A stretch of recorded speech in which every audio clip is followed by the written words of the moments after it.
As you should, Anju. Everybody should be living vicariously through eMLB because, those morons in the real baseball world don't know what they're doing.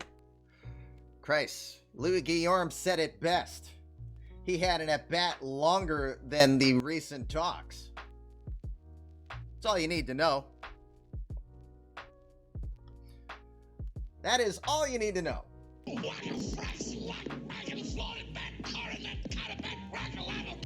And we did have a full spring training, didn't we?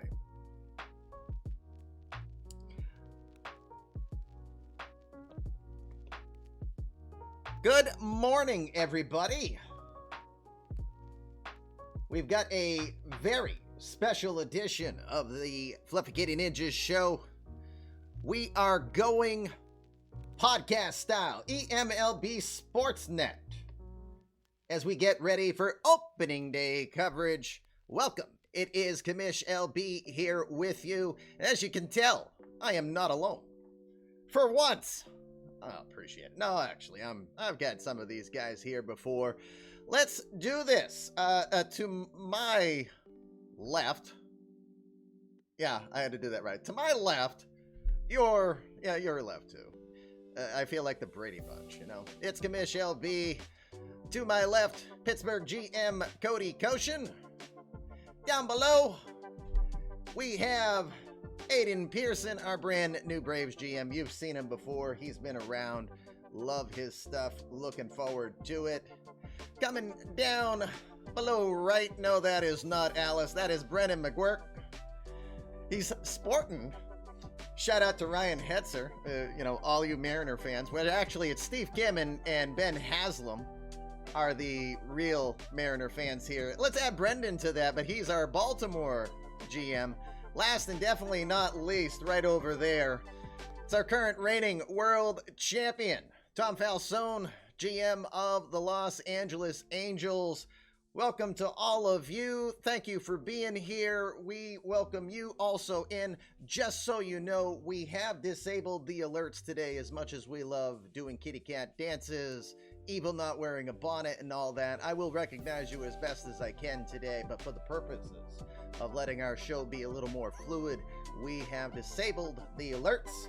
Gentlemen, feel free to remove your mutes if you'd like. Let's say good morning to all of you. We'll start off with the champ. Tom, good morning. Welcome to you. How are you today? Good morning. Thanks for having me. Thank you for being here right away.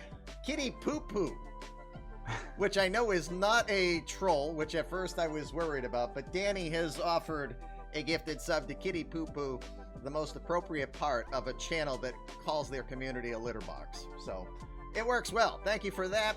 Tom, good morning. Thank you for being here. Brendan, good morning to you. How are you today? I'm doing pretty good. Yourself? I see you're challenged. Evil does not wear a bonnet. Apparently the alerts are still going off. I apologize for that. I don't know if the league, if the channel is hearing that. I thought I turned it off. But anyway, I've got the logo right in front of Brendan, so no one can see that he's sporting the opening day colors here for his Baltimore Orioles. Meanwhile, Aiden's rocking the red. He looks like he's ready for the Braves season, huh? I'm ready to go.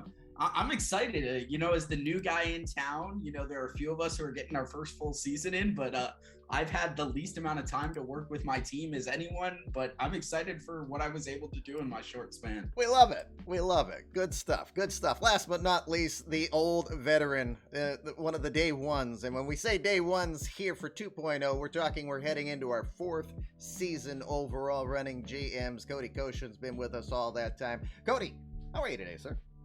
Yeah, good morning. Good morning, everyone. Good. Well, so here's what we got on tap for you today.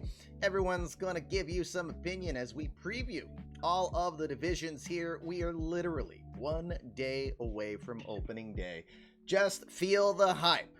We're going to start off tomorrow, 10 o'clock. We've got the Royals taking on the Mets. Interleague action. Why not? Nothing says good old-fashioned pastime than interleague action, I guess. But that's what we will do, and then we'll head to a good old-fashioned shootout out into the AL West as the Mariners and the Mariner Mafia look to take on them speedy Rangers down in Texas.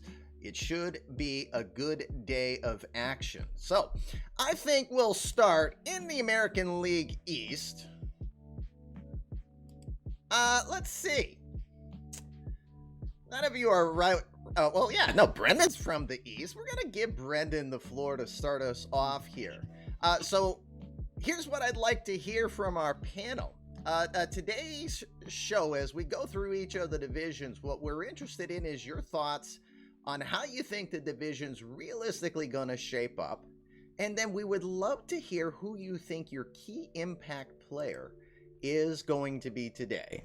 So I've got OTP as ready as can. I'm going to try to lead on as best as I can on what your thoughts are, but let's start with Brennan.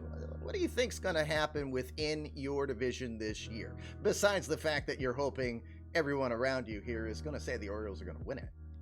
You know, not to be biased, I really do think we have the best chance in the division, but that's not much better than Tampa.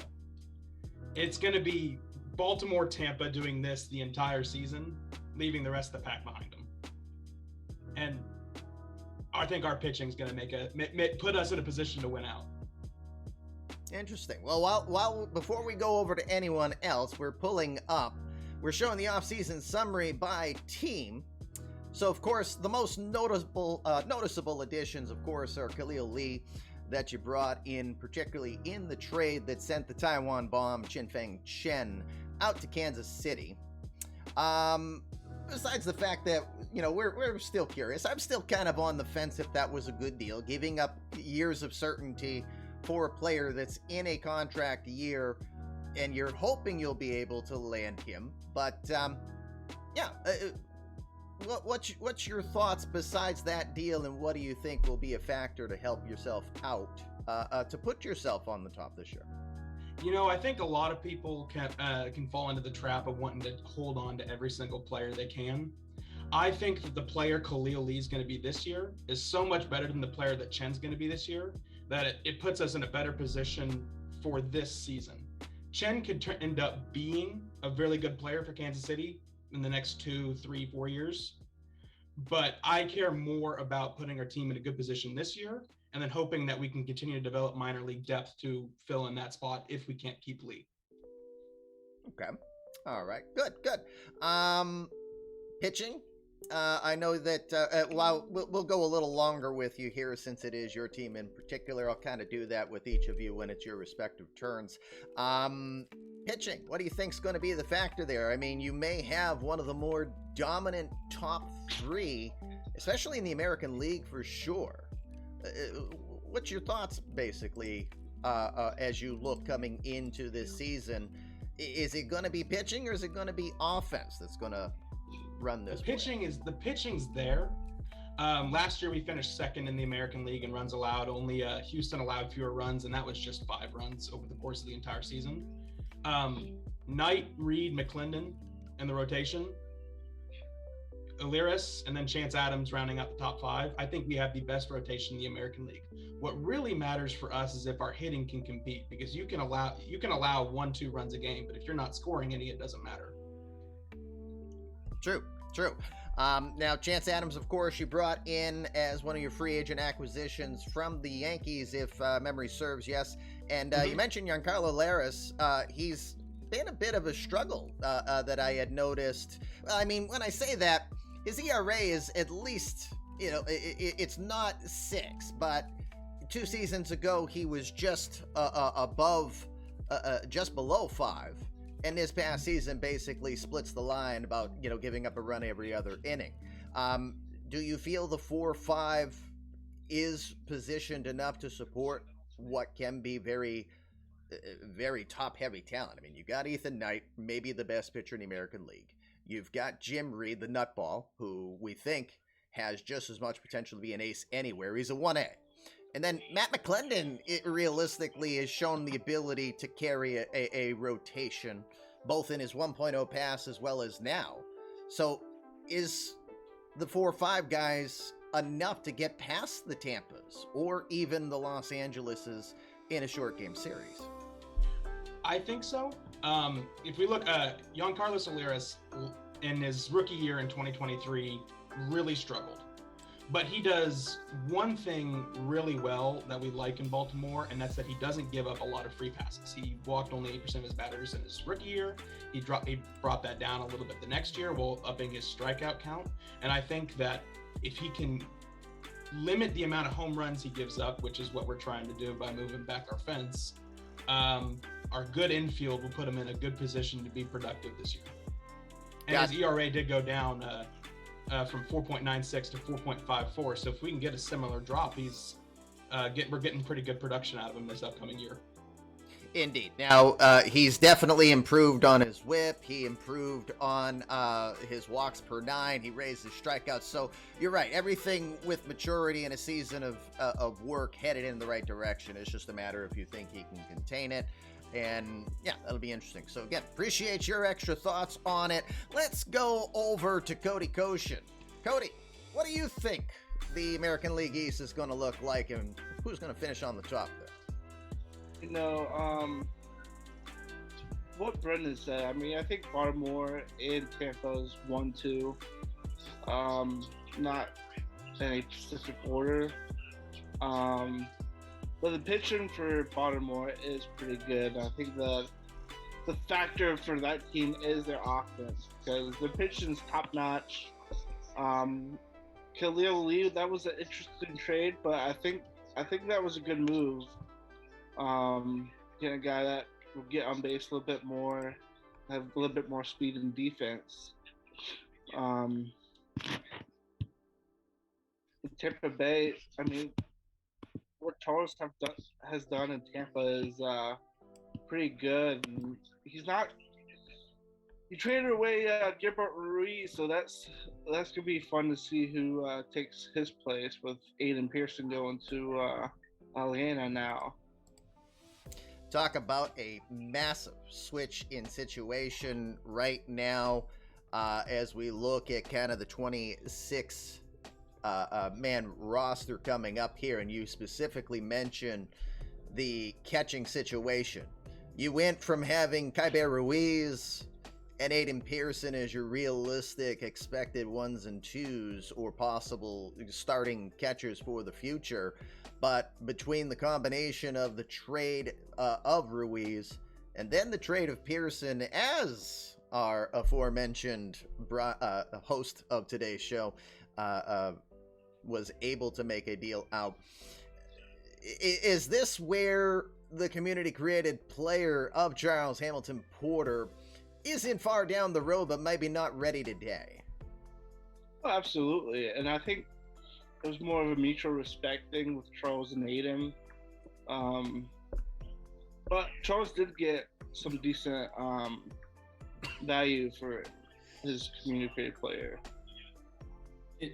And if I may hop in here on this one, here's my big thing with it as well. Charles took 2 very good players in Alex Murphy and Luger from me, which, for what I got back and what I was able to give up, I felt like it was a fair deal at the end of the day.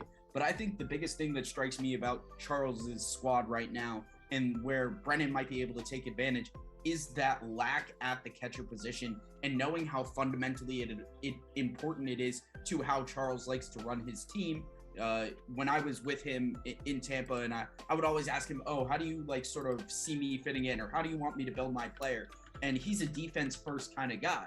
And so in my opinion, right now, he's going to struggle at that catching position. It's not going to give him enough offense to make the lack of defense worth it. And I also think his pitching staff is going to struggle just for the simple fact of how light it is. In the bullpen, he has so few guys in that bullpen. And outside of the top 3 in that rotation, he's going to struggle. I think Luger comes up at some point this season. But I think if Charles can't find a way to make his pitching work, I think Baltimore could end up running away with the division at some point. Wow. I think that lack of catcher is really going to hurt their pitching staff. I agree with that. Well, I got to disagree, guys. I think the Tampa Bay pitching staff the bullpen especially, is being underrated here. Yeah, I would tend to agree with Tom here. Yeah. As we take a quick peek at the great Hambino, who looks more and more positioned to be at least what Kaiber Ruiz meant to the team defensively. He's known for a tremendous arm, great defensive prowess. He can definitely hit the ball out of the park, but he's kind of fitting in that he's either going to strike out, he's going to hit a homer, or he's going to walk. Realistically, he's kind of your 3-outcome type of player is what he appears to be thus far. But someone made mention of what might be the better acquisition in that deal, and that is Alex Doc Luger. Luger, one of the biggest names acquired in this deal, was one of the most hyped names in a past life. And of course, for those of you who do not know what we mean when we say that, we're talking about the eMLB 1.0 universe that took place over 20 years ago. As you can see the lines on this face, yes, I've been doing this for a long time.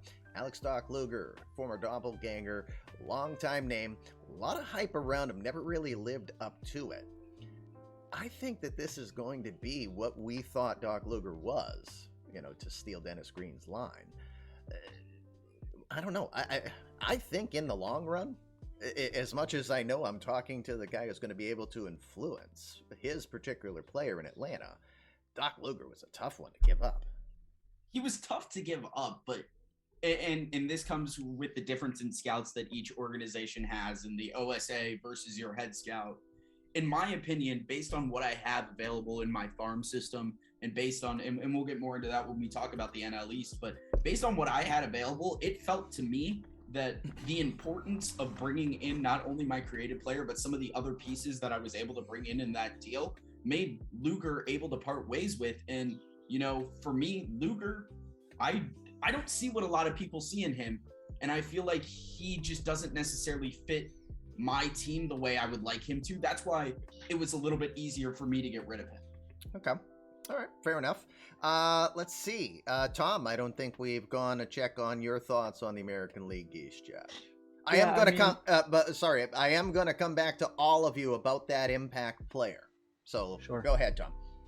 So I agree that Baltimore definitely has the edge in the rotation, but I think players like Jim Giesler on Tampa Bay, even guys like Victor Muniz are being pretty underrated here.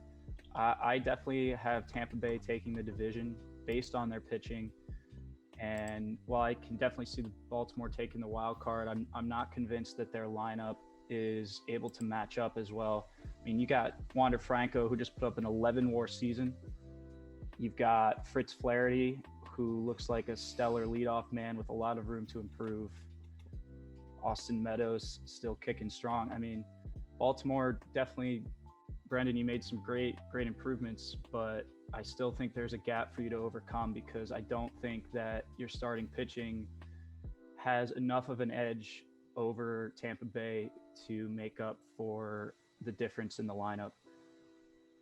But do you think that at the end of the day too, that the one thing that I see with Tampa Bay compared to Brendan is the fact that they just have a lack of arms numbers wise? Do you think that's going to come back to bite them?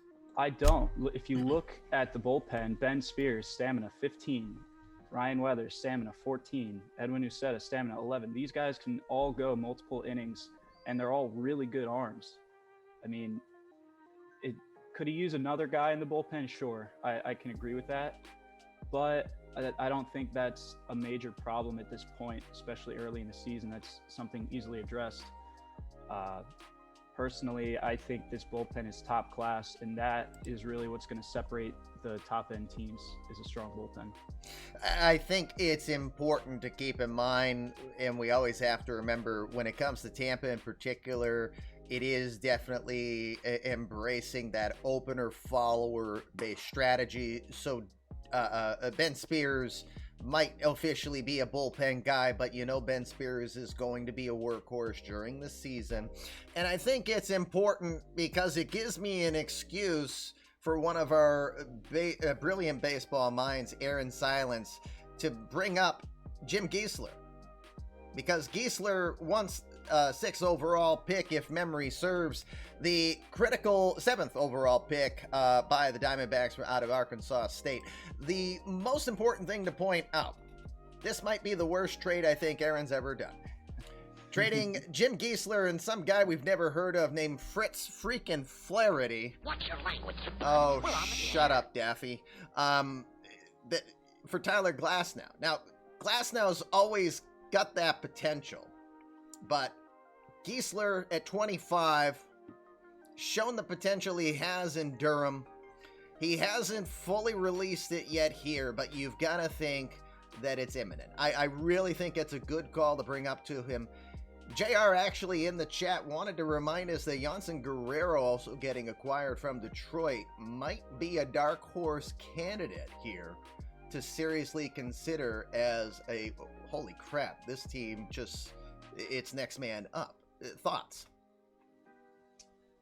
Well, yeah, absolutely. They have the depth. I mean, I said bullpens, but depth is really a huge separator, in my opinion, too, to the top teams. When you have depth across the board and you can plug in players all over the place, that's what I try and do when I build my teams, and I think that's what Tampa Bay has done really well here.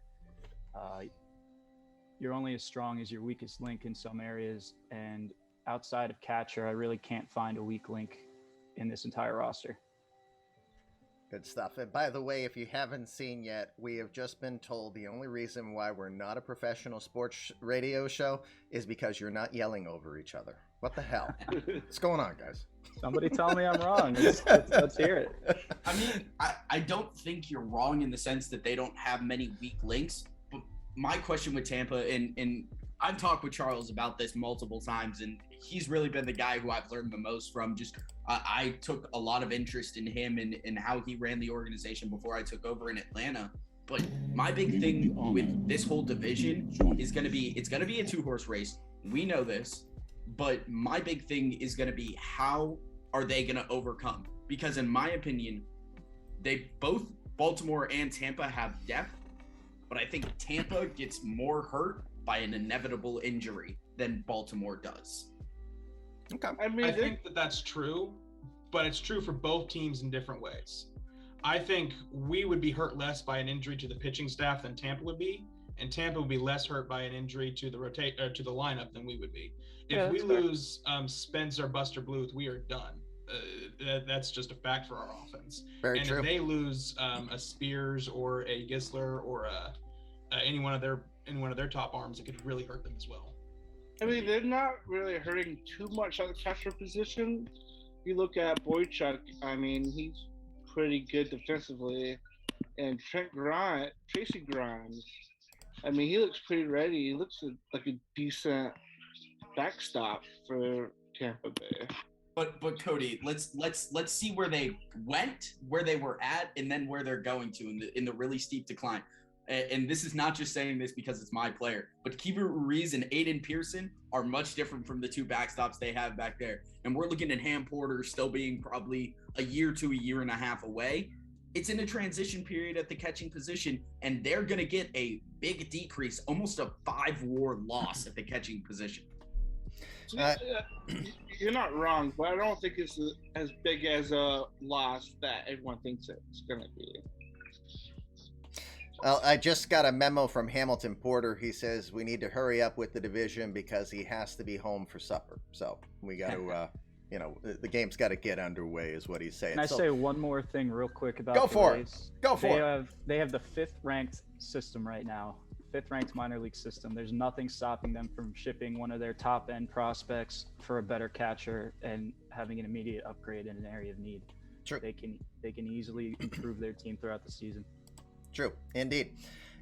And I think that's a great point. I love that Brendan's admitting that if he had issues with either Buster Bluth or Nick Spence, that it would be a terrible situation in Baltimore all of a sudden. It would be all hands on deck and a lot of red alert as you look at Bluth, the former #1 draft pick back in 2019, career year last year. It always going to be a threat on the field. A 5-tool player, just never been known for power, but it's starting to come. 28 home runs last season, 103 RBI. That definitely has its pluses, but then when you complement that with the man simply known as the suspense, Nick Spence, community creative player of the Elder Nacho, who still comes in from time to time, 65 home runs in 2 seasons. That is hard production to replace. So I have to agree that if anything happened with either of those two particular players on the offensive side, it really puts a tough situation there. So, real quick, who would you consider? We're talking mostly Tampa, Baltimore. Who's your dark horse team of who we have not spoken about? Boston. They've got a great lineup. It's just a matter of whether or not they can score more runs than their pitching staff's going to allow, because they're going to be allowing a lot. Sorry, we're having the usual Mrs. Machado references in the chat, so just had to have a laugh. Just keep Brendan's players away from Mrs. Machado, and all will be fine. So, on that front, I would lean New York over Boston. I think that they have some young players that are going to be improving this season. They're definitely going to be better than a 70-win team. They lost some players, but those players weren't really producing for them. So if Trevor Story comes in for them, plays well at short, and they get some more production from their young guys, they could push 75, 80 wins, maybe go for 500. Okay. All right. And a lot of that could be dependent upon how Trevor Story produces, their biggest acquisition that they did this season. And if young players like former GM and still active virtual player Kenny Rodriguez, who look very primed and positioned. I mean, offensively, I think there are going to be improvements over the departed Giancarlo Stanton, over Aaron Judge, which were just starting to show their age and really hurting them in the average department. So I've got to think. Does not wear a bonnet. Thank you for the gifted sub again, Danny. I apologize. I thought I turned the alerts off, but that is what it is. I appreciate it anyway. So I don't know. I just feel like out with the old, in with the new, and the new heading in the right direction, including whether or not we see Justin Barber, Captain Clutch, get some opportunities this year at the first base spot. Luke Voigt got that pretty much all last year. So I think that's not a bad call, but I think it's all more specifically if the offense presents, because, I don't know, between the Yankees, even the Red Sox, Chris Sale ain't Chris Sale anymore. Pablo Lopez is probably the ace, and I don't know if he would be even a 3 in Baltimore. Well, with Gary Sanchez, it's an odd year. 2025 seems like every odd year he has a decent year, and every even year he struggles. Yeah, indeed. He hit below the Mendoza line. I know my logo is covering that up. Sorry to the community. He hit 199 with 28 home runs last season. That's part why Kenny says, I probably am not the right man for this role. Let me learn this more before I come back to you. Who knows? Maybe if we expand. Did I just say expansion? Oh my God. What am I, nuts? Commish, don't start another argument in the Discord. Yeah, let's not do it now. It's too early. Let's not do it now. So, all right. Okay. Right up in the next CBA. And I know we're running low on time, but I just want to mention the other team we haven't mentioned, Toronto. They're sort of in a rebuilding stage. However, Aaron Judge and Carlos Vargas, who knows what could happen with a little bit of pop in that lineup. Just saying, good starters. Yeah, just saying. Who knows what could happen with Toronto? Don't forget, you've got Linwood Langley, who's an option there. Tim Fields is a 1.0 speed demon legend.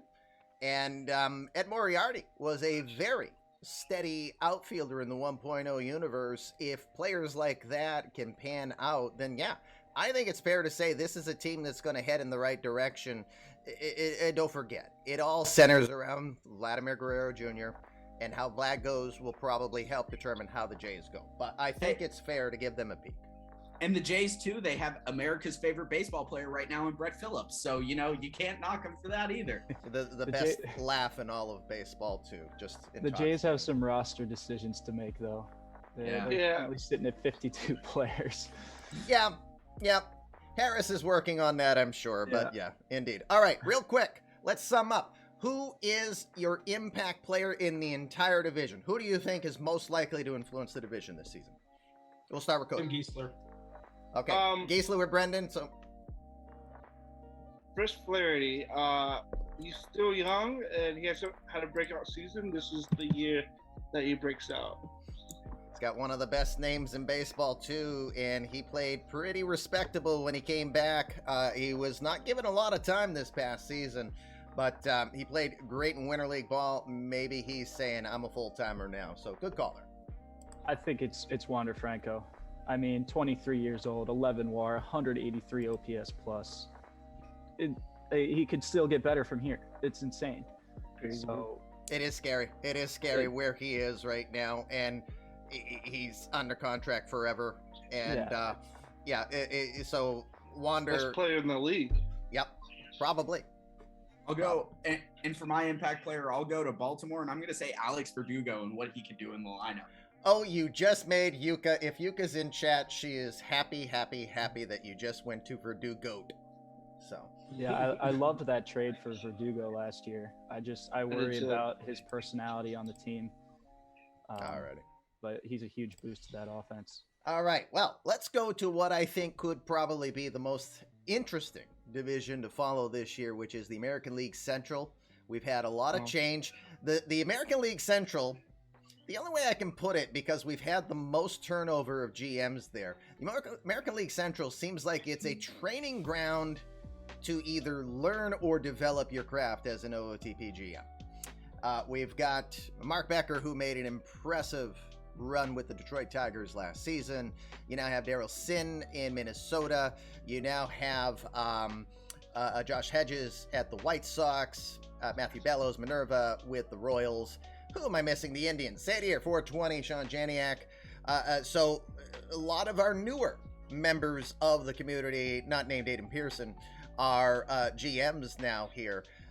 So let's go around the horn. Since none of you are an AL Central team, why don't I go to the aforementioned Mr. Pearson? Let him start off on the Central. You know, the Central for me, it's funny. I've joked around with Sadier especially, but we have what's called the new GM support group. Don't worry, we meet on Thursdays. So I talk with a lot of the guys in the AL Central just because a lot of us are, like you mentioned, new. So I've got a good feel of how they like to look at, what I like to look at, and stuff like that. I love all the guys in there. Don't get me wrong, but it's Detroit's division to lose. Like, we can't sit here and say that it's not. It's Detroit's division to lose, and I think you could potentially see a wild card team out of here, but it's going to be tough. And I think that a lot of this right now is going to be growing pains for a lot of these GMs, learning how their team plays across a full season, how to manage a full season. What did their off-season moves do for them? And I think, you know, if you're looking at some specific teams that may be able to do something like that, and I'm going back to my notes over here. For me, I think that it's going to be tough for any team to do it, but if one team's going to come over the top, I'm looking at potentially the Kansas City Royals to do something just because of the farm system they have and the ability to add at the deadline if needed. Interesting. 100%. Now, real quick, I've got on the channel, I'm showing the additions and subtractions in Detroit. And I think it's important to mention one of the most important quotes that was said this offseason by Tampa Bay's Charles Williams. I don't know why anybody would trade with Detroit. Those guys are beasts. They're scary. Meanwhile, Kaiber Ruiz, Griffin Roberts, Carlos Rodon, all of the Rays prior have been traded over to Detroit. And don't forget Framber Valdez. And don't forget the most expensive Rule 5 player in eMLB history, Raimel Tapia, and his $11 million for 4 more seasons have now come across to being a part of the Tigers. Just those players alone. The Tigers have supposedly added a WAR of over 15 just in this last season from that. And the only players they've lost are Daz Cameron, Thomas Burrows, Matt Boyd. Those are the only guys that had actual major league experience or influence last year. Well, Brian Garcia. Sorry, Brian. I don't know. I mean, I think you guys are right. It is Detroit's division to lose. I think it's their division to lose, but I really think that the likelihood that they lose it is a lot bigger than a lot of people think. Okay. Now, I think Minnesota is going to surprise some people here. that's what I was curious about, because Minnesota, they didn't do an awful lot on the free agency front, but they probably didn't need to. Brandon Woodruff came aboard. They used the eMLB re-rate rules. I think Woodruff will be an improvement, not a massive improvement. Again, the only knock on the Twins I'm going to give is you removed my favorite guy, Josh Zboys, because I just love to use that reference. But Nick Gordon had been serviceable, but replaceable, very easily replaceable. So the Twins, their biggest X factor I felt that cost them actually beating Detroit last season was not having LaRon Smith for the first half. And in the second half of the season, dude hit 19 home runs. So I actually think the Twins would have won the division if LaRon Smith had been used from day one in the majors. Maybe that's too bold to just put it on one person. But that's exactly how I felt watching how that division unfolded and watch the gap continually getting cut back. So throw it out there to you. Yeah, I think you want to go ahead. Aiden? Go ahead. Okay. No. All right, I'll go. I think Minnesota by far is the strongest all-around rotation here.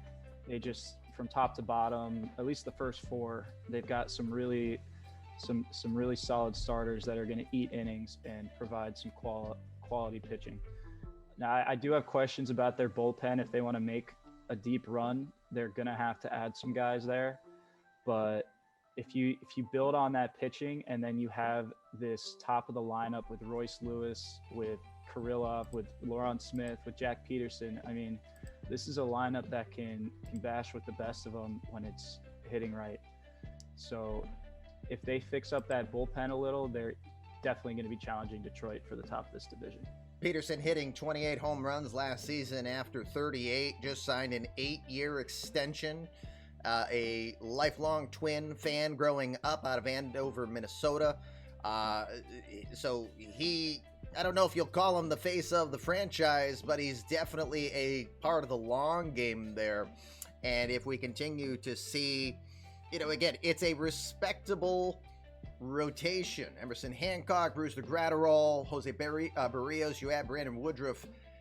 Who, again, I'll keep saying it, who pegged Scotty Alban to have 14 wins last year? Talk about if you just chase what the scouts say for ratings, then you will miss, guys like a Scotty Alban. That actually is if that's your number 5 guy, and you even get 75% of what he did last season, that's a good number 5 guy to have to rely on here. Absolutely. Can't say it enough. Ratings aren't everything. True. 100% true. All right. I mean, you look at the Twins though, and the one thing that strikes me is who's going to give them the offense outside of the top 4, and you can't rely on just 4 guys in your lineup. True. And True. they're a slump or an injury away from not being able to score at all. Possible. Yep, very possible. I mean, again, we know Royce Lewis is going to have his role. Peterson's going to have his role. Smith's going to have his role. Alex Kirillov, I love that they brought back Kevin Pillar. Again, I'm a defensive up the middle type of preferred guy, and Pillar will continue to give you that even at his advanced age. But again, I think when you look at what they have, and offhand, I'm not recalling who might be possibly able to come up and work for the team.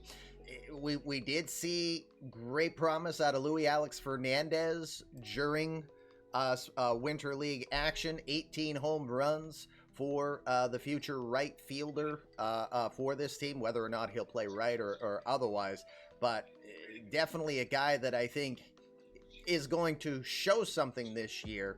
I don't give him LaRon Smith like hype, like Smith came and blazed the trail. But again, I think what we saw out of Fernandez in Winter League is a full deal, a real deal. So, thing with LaRon Smith, I had a prospect come up at the end of the season and just smashed an Edgar Barrios, and the next year he just struggled and struggled. Yep. So that could happen with LaRon Smith, but I mean, I still think it's Detroit's division, but like this division has the best prospects in any division in this league. They have the best young talent, and this division is going to be tough in the next few years and just years to come. Alrighty. So with that, let's chime in. Who do you say wins the division? We say Detroit. Who's most likely to change that this season? Is it the Twins, or do you have someone else? Kansas City, I heard. In Kansas City, we haven't talked about them enough. I think they added Hendricks and Uvalde, who I am somewhat familiar with. I have questions about the length and the size of their contracts personally at 35 years old for each of them. It's not really something I would have done, but it should at least provide value for this year and maybe next year. We'll see about the future. Yeah, you do, and since you mentioned it, for those who don't watch us regularly, Nate Eovaldi, what a story. Tom Falsone is just mentioning he had him as part of his World Championship team. 10-0, 3.01 ERA during the regular season. Anybody could have gotten him off the scrap heap. Now 35 years old, got a 4-year deal with the Royals, so we'll give him this. He did well enough to earn his contract. Now the question is he worth that contract? That will be the question mark. And that is the gamble that the Royals are taking, not just on Eovaldi, but also on fellow 35-year-old Kyle Hendricks, who we still don't think can officially break a pane of glass with his fastball, but he still, through smoke and mirrors, worked well enough in the Angels last year to bring his ERA down more than a run and even a run and a half over what he had done in the last 3 seasons prior. Well, I had a whole different experience with Eovaldi, though. Like, he struggled vitally with me. He just couldn't find it, but Tom took a shot at him last year. He sat in AAA, didn't lose a game, and went to the major leagues and didn't lose a game either. So you never know. Ratings don't matter. Something that strikes me as I look through this pitching staff on Kansas City is their extreme proclivity to lean towards ground ball pitchers. And that's something that I also used to great effect last season because I had Andrelton Simmons at shortstop.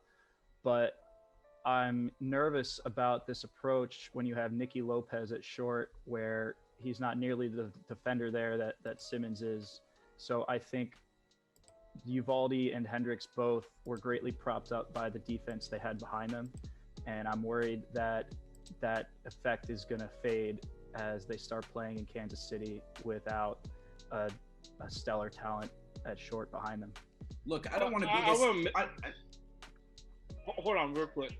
Yeah. I would mention that Nassim Nunez was behind Eovaldi too. So, I mean, you have a good point, but also Nassim Nunez is probably the best defensive player in this league right now.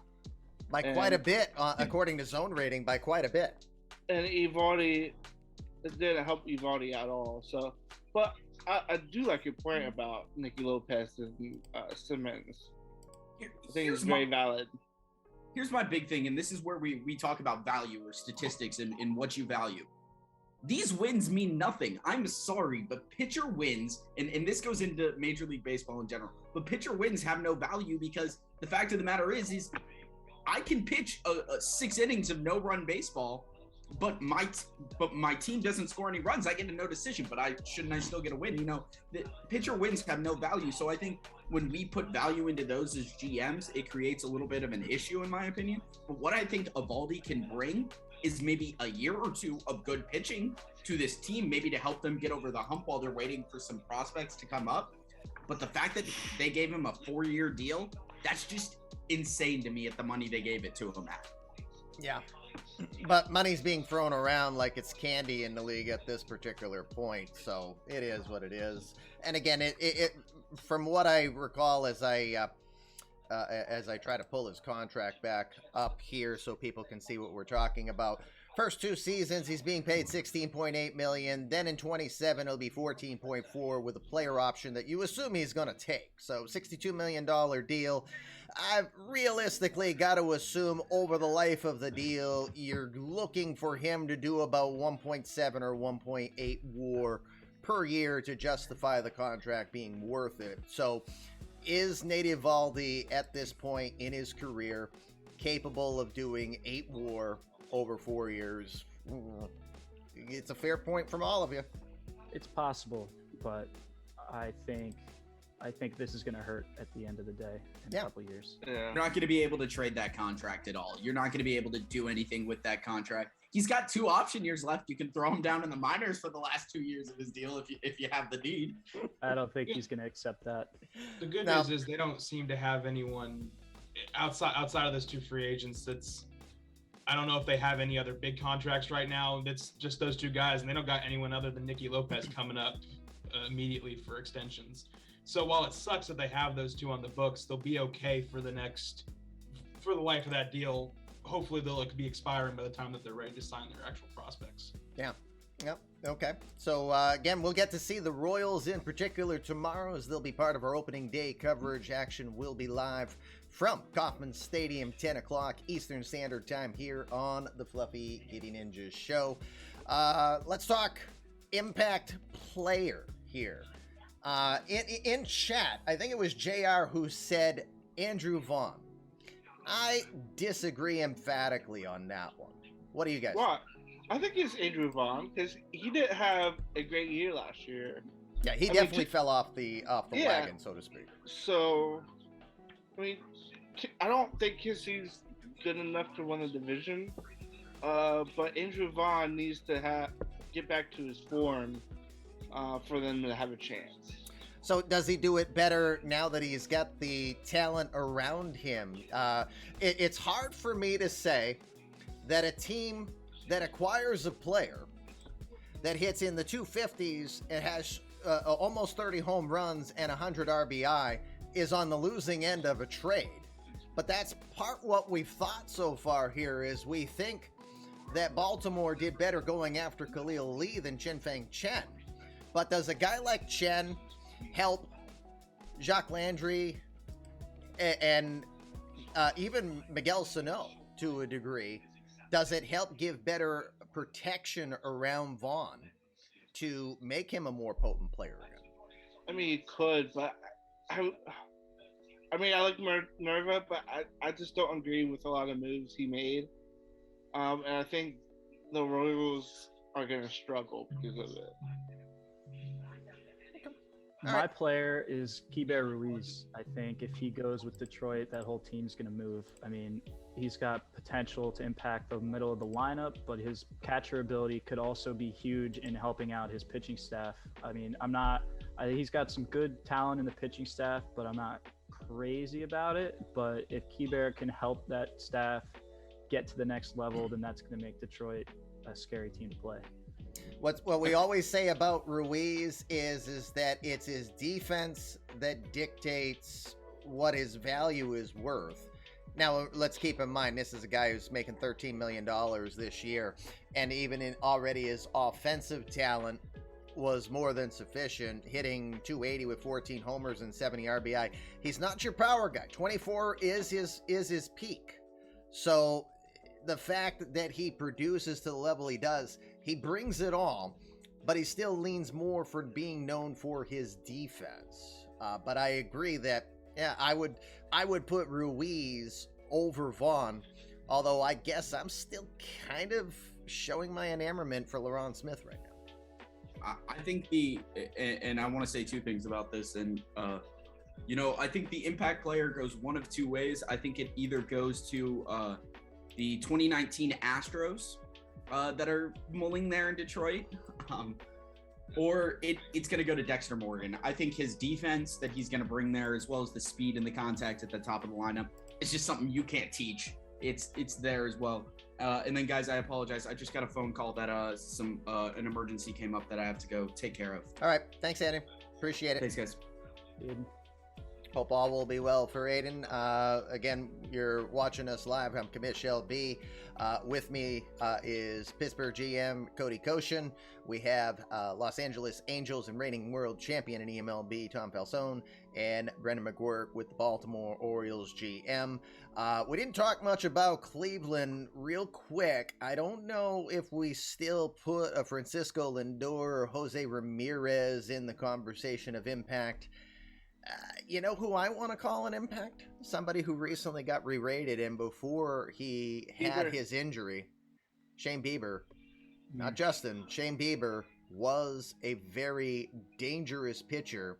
Before his major injury, he was winning 12 games regularly, having a whip below 1.1.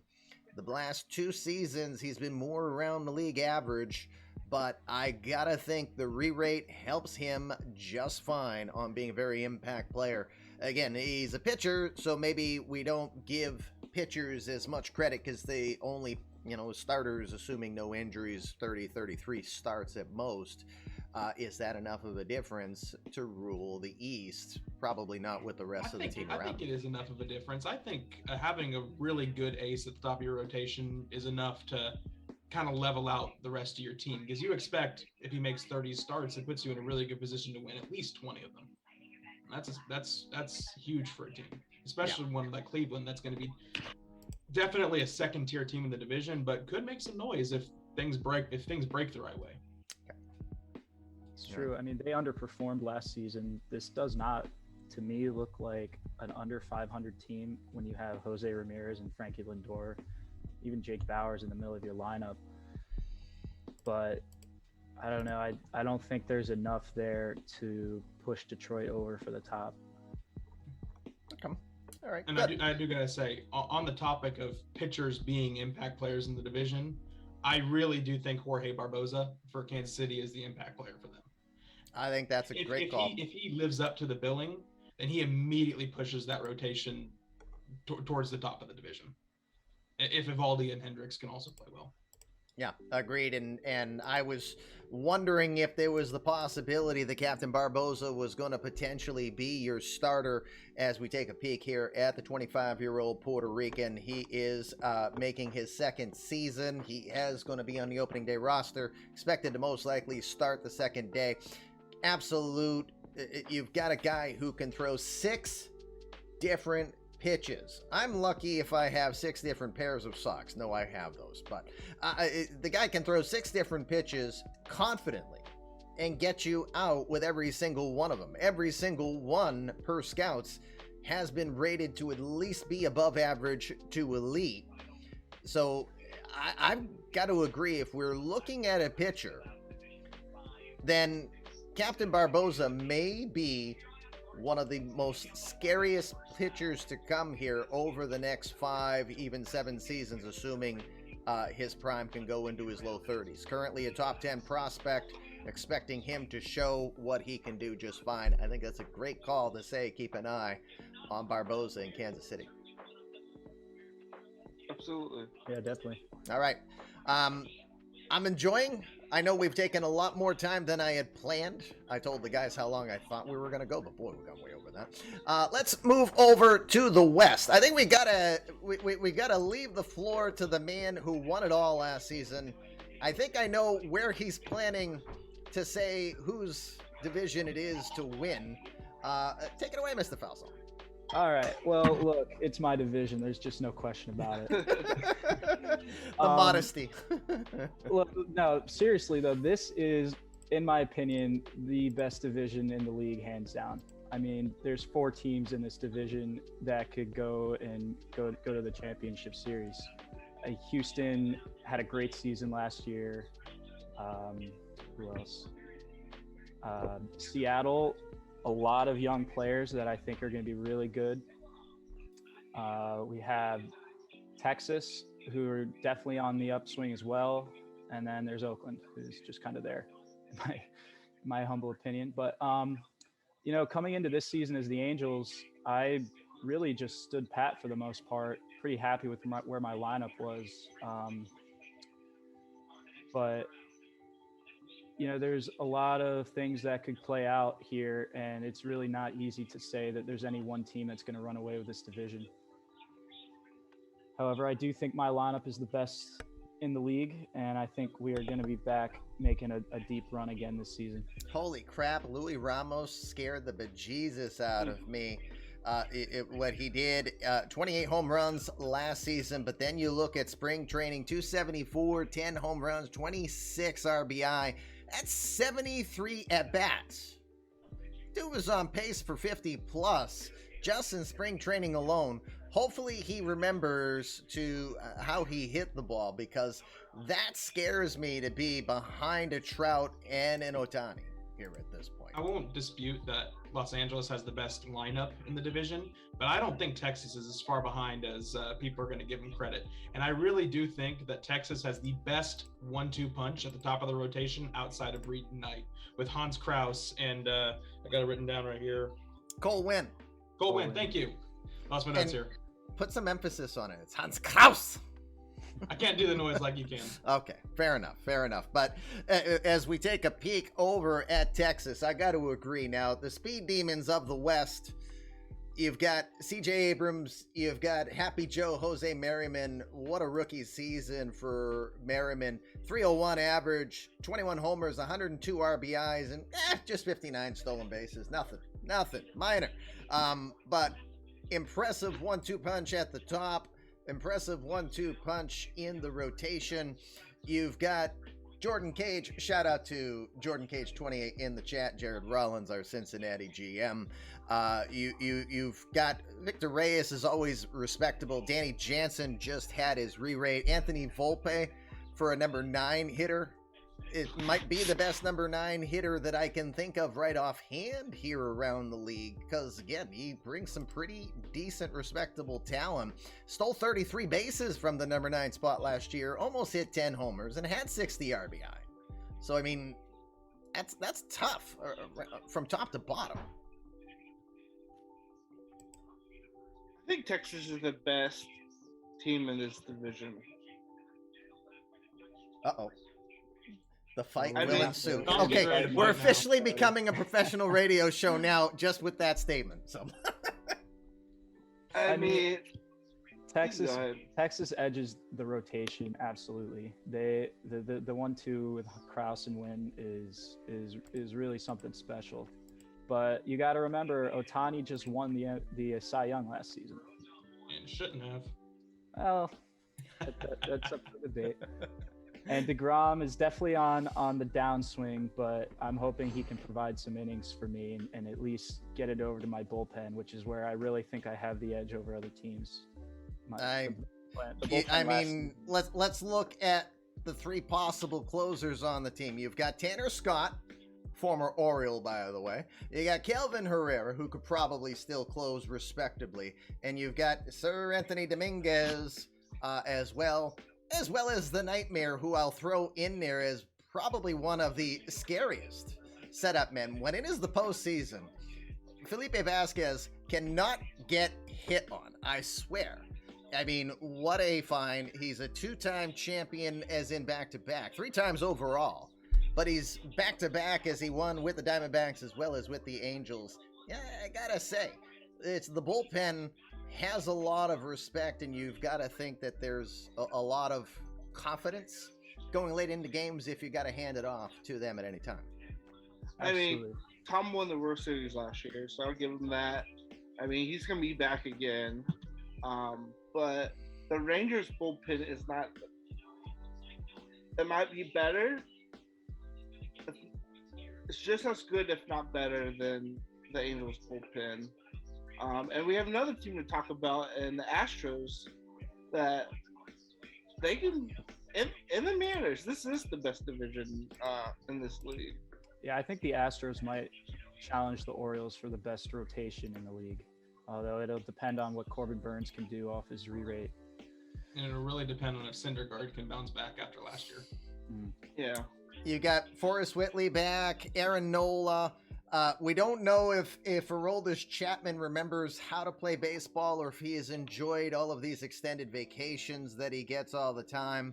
Delbert Siri's been respectable. Keone Keela, well, he's not what he once was. Edwin Diaz probably still could compete for top.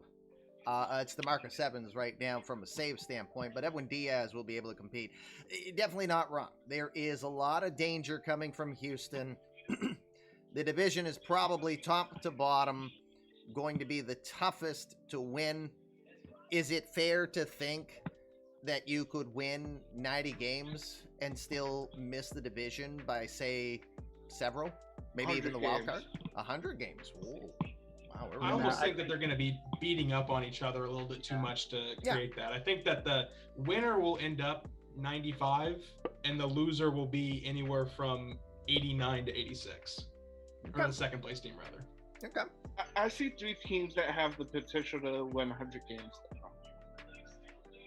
That's scary. That in itself is scary for the other divisions in the American League, because what you're basically saying is that the wild card is going to go through the West. And I think Seattle has the potential to win 90. We haven't even talked about Seattle yet. And of course, Seattle, mostly known for the Mariner Mafia in itself. I mean, you've got Eric Kelly, the Eradicator, Pedro Serrano, Pepe Clark. Let's just add Judge Dozier now to that. Thanks, Cody. By the way, did anyone notice that Joey Gallo actually remembered how to hit a baseball in the spring, and he's hitting almost 300 and has 10 home runs? By the way, Ben appreciates that you've now put Houston in the underdog role. Great. Now he thinks he's the New England Patriots from 2 decades ago. No, I definitely would not put Houston as an underdog. But they won 92 games last season, something like that. I mean, in a lot of divisions, they're taking it pretty handedly. And frankly, looking back, I still don't know how our team topped 100 wins. I think it was the only team in the league to do it. But I highly doubt that happens again in this division. Okay. There's just too much talent. Now, the team we haven't talked about yet, I agree. I would be more inclined to put Seattle in the underdog role, and the one other team that we have not talked about, the Oakland Athletics.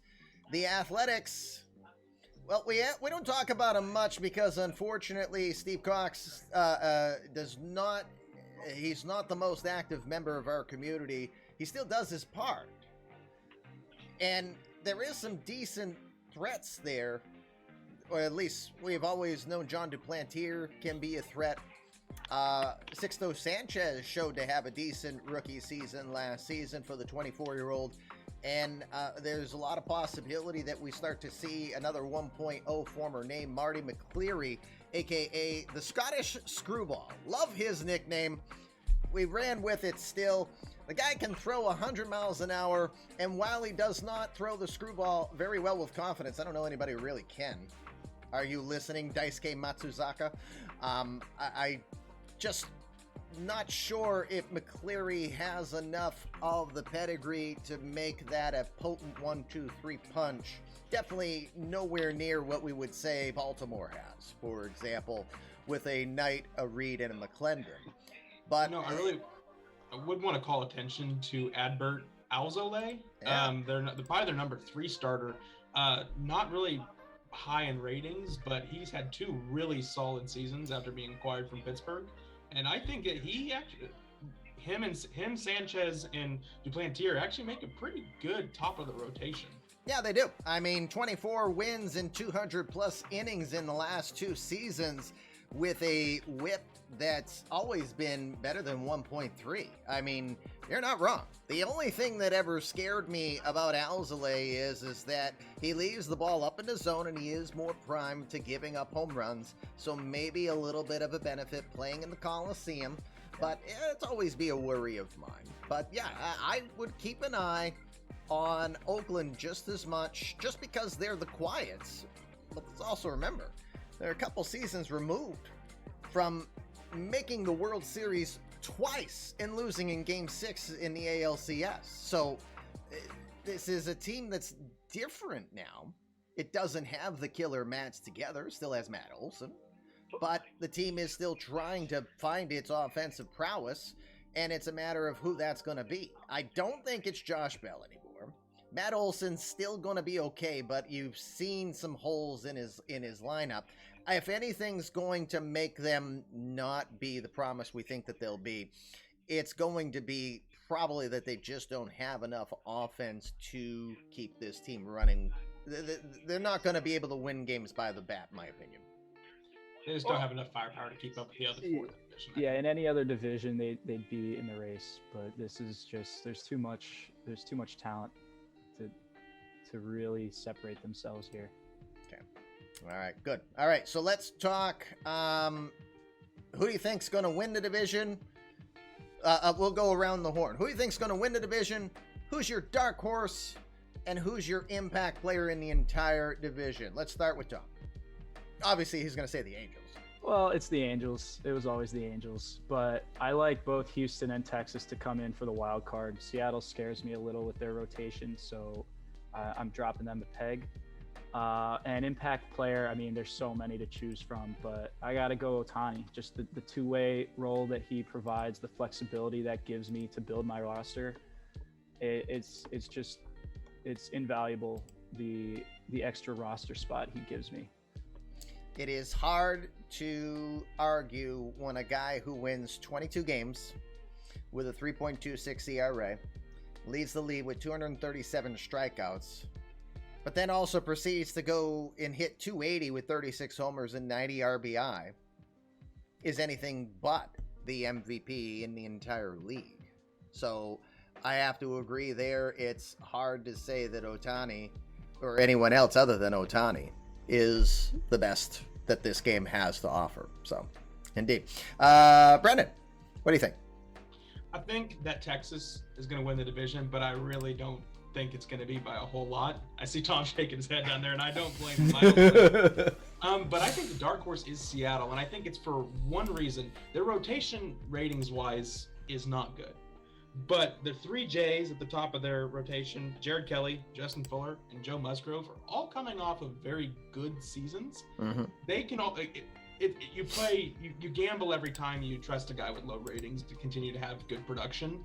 But if they can hit on that gamble, then that rotation is good enough to at least keep the runs down enough for their offense to outscore opponents. Yeah, indeed. I think the one thing, the guy that's probably the biggest hope is the man simply known as the number one, the phenom, Justin Fuller. It's because that's the jersey number he chooses to wear. Damn the single-digit pitchers of the universe. The phenom was exactly that. He was that in the 1.0 era. He's got that potential here. If there's the one worry I have for him, it is that there's always been the question if he can keep the walks down. Now, last season, in a rookie season, about 3.5 walks per 9. I just have a feeling in a division like the West, that can be exposed a lot more with the talent that he is facing more regularly. So if Fuller can improve on that, I think he's realistically possible ace or at least a solid number 2. But it's a question of whether or not he can keep working on what I would perceive his current weaknesses now to make himself more of a threat, to face a Mike Trout, to face an Ohtani, to face any of the speed in the division and be able to control it or contain it. 100% agree. Yeah, I worry about these pitchers with these low movement ratings on Seattle because there are players in this division that are just going to absolutely punish that if they leave a ball in the middle of the zone. Yeah. It's a gamble, and I think it's one that, or at least I hope it's one that pays off for heads. Yeah, and that's a good point because just to pick on one of those guys, for example, and we've followed him through Oakland. He's back in the West now. Trevor Stephan, now 29 from Texas. And in Cincy, which is known as a home run park, he did give up 13 home runs in 130 innings, which really isn't bad. No. But then he doubled that in his short time in Seattle in less than half of those innings. So I think that's a good point. Now, supposedly Cincy's the tougher launching, is the easier launching pad of the two, but the stats suggest he might not like Seattle as much. I think it's exactly. I think that factors into the luck factor going on here. They need some good luck in order to get there. Okay, all right, Absolutely. Cody, you are the last to speak on the West. Well, let's go with a 3-way tie. Texas, LA, and Houston. And there's 2 players I think are X factors. One is Chapman. If he comes back, how effective would he be? If he's even a half a player he was, I mean, that's going to be good for Houston and that bullpen.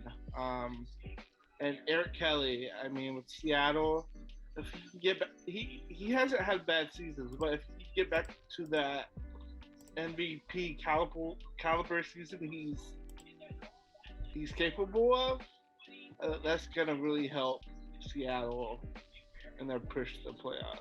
The Eradicator, who's one of the older community-created players, he'll turn 28 on the 4th of July. The also known as the Beast from the East. Everything's east of Seattle, of course. From Massachusetts, 45 home runs, 282 average, and 107 RBI. Definitely had a down season the prior year. He's improved again to have another 40 home run season, and again, he's still the man realistically, but it's so much easier to pay more attention to a Pedro Serrano being the forefront of that. So, and Kelly's come across as, he's a leader, and he also wants to be known as the big man. I mean, he's 6'10", 280 pounds, so of course. But I kind of understand it. So he's still not hitting like he was 2 seasons ago, where I think he was just north of 300 while hitting that same amount of home runs. So yeah, if he brings that average up, does that mean he's a 50 home run hitter with the type of offense around him? Or does he better either complement or set up Serrano, depending upon how the Mariners try to run this year? Exactly. Good. All right. I want to add one more thing in Go on for the it. West. Go for it. Noah Syndergaard last year was terrible. He had a 5 ERA, really struggled the entire season. I think him bouncing back is the difference between Houston being second or being fourth in the division. Gotcha. Good. All right. Hey, we finally got over the National League. Let's start in the East. Would you like to speak about the East? We'll let Cody start, even though it's not his division, it's the Central. But let's have Cody start. What does he think's going to happen in the East this year? I mean, Washington, that lineup is just that whole roster from top to bottom is probably the best roster in baseball. Especially the best roster in the NL. Let's put it that way. And Juan Soto, he's coming off 3 straight MVP seasons, looking for his 4th. I mean, he's not slowing down. And you got Atlanta after that. I think one of the dark horse teams is going to be the Mets. I was looking at them yesterday, and they have a decent rotation. They're young. And they got a decent lineup as well. But I think Washington, I mean, with that lineup with Trey Turner, Louis Garcia, Juan Soto, and just the top 3 of that rotation, no one's going to catch them in that division. The Braves are good, but they're not good enough to overcome the gaps with Washington. Actually, on Washington, rotation lineup, no one's going to question that they have one of the best lineups in the league. It's the pitching that concerns me. They got Jake Irvin and Joe Diggs, both great. The rest of the rotation is suspect, and their bullpen, which was the Achilles heel in the World Series against Tom, is devoid of talent, and where they have talent, lack of production. By ratings, Andrew Dalquist is the best guy in the pen, but he had an ERA of 4.47 last year. Yeah. He didn't have a great season last year. 21 saves, and I think he blew a fair share, if memory serves, on that. As I'm going to pull that stat up to confirm that. Well, it's 6. That's not as bad, but still, he was south of 80% on his conversions. So, that might be worth mentioning, that when he's been given the ball and trying to say, hey, end it for us, you're not always getting certainty on that. I would assume you'd like a little bit more confidence than just over 3 out of 4. Oh, yeah, definitely. I think the hope for Washington is that they're going to just score and keep scoring, because they're going to have to win a lot of shootouts this year. Yeah, I got to agree with that. I mean, I still think it's Washington's division to lose, but that rotation in Atlanta might be the best in the NL. I mean, Soraka, Freed, Anderson, Thomas, Saucedo. That I don't know if there's anybody that comes close to that depth in the rotation. And then you get to the bullpen, and it's all the same. They got great arms through and through. Yeah. And that's something that Washington is going to have to make up for with the bats. But I think between Soto, Garcia, they can do it, but it's going to be closer than last year, I think. I'm really excited to see how close Atlanta can make it. And we should all be watching for Offensive Player of the Year candidate Antonio Alvarez. Huh. Good, interesting call there as we take a peek at Alvarez. He's going to be a rookie this season. He's already been given the thumbs up. The 23-year-old Cuban had played very well. He did have the home run crown in Winter League this year with 19 home runs and almost hitting 400. Ted Williams, are you listening? Alvarez may be very impressive. He's been tapped to be the everyday right fielder for the Braves, and you've got to think is going to be a massive impact player for the team at least. Maybe not in the division, but I definitely think that's a good acknowledgement to what he's going to do to complement that lineup. Still, he's not Juan Soto. Not even Jose Anthony was very impressive for a rookie season as well. But it'll be interesting to see that if what we saw in Winter League is legitimate at the major league level here for Alvarez, you've got a very scary player. Since we're talking about the NL East, how many waiver claims is Eddie going to put in this year? Just after opening day. Very true. Very true. As the Marlins like to have a little bit of a revolving door. Again, we saw the brief splash of Giancarlo Stanton returning to the Marlins last season. This season, it looks like Ruben Carrasco is going to break with the team.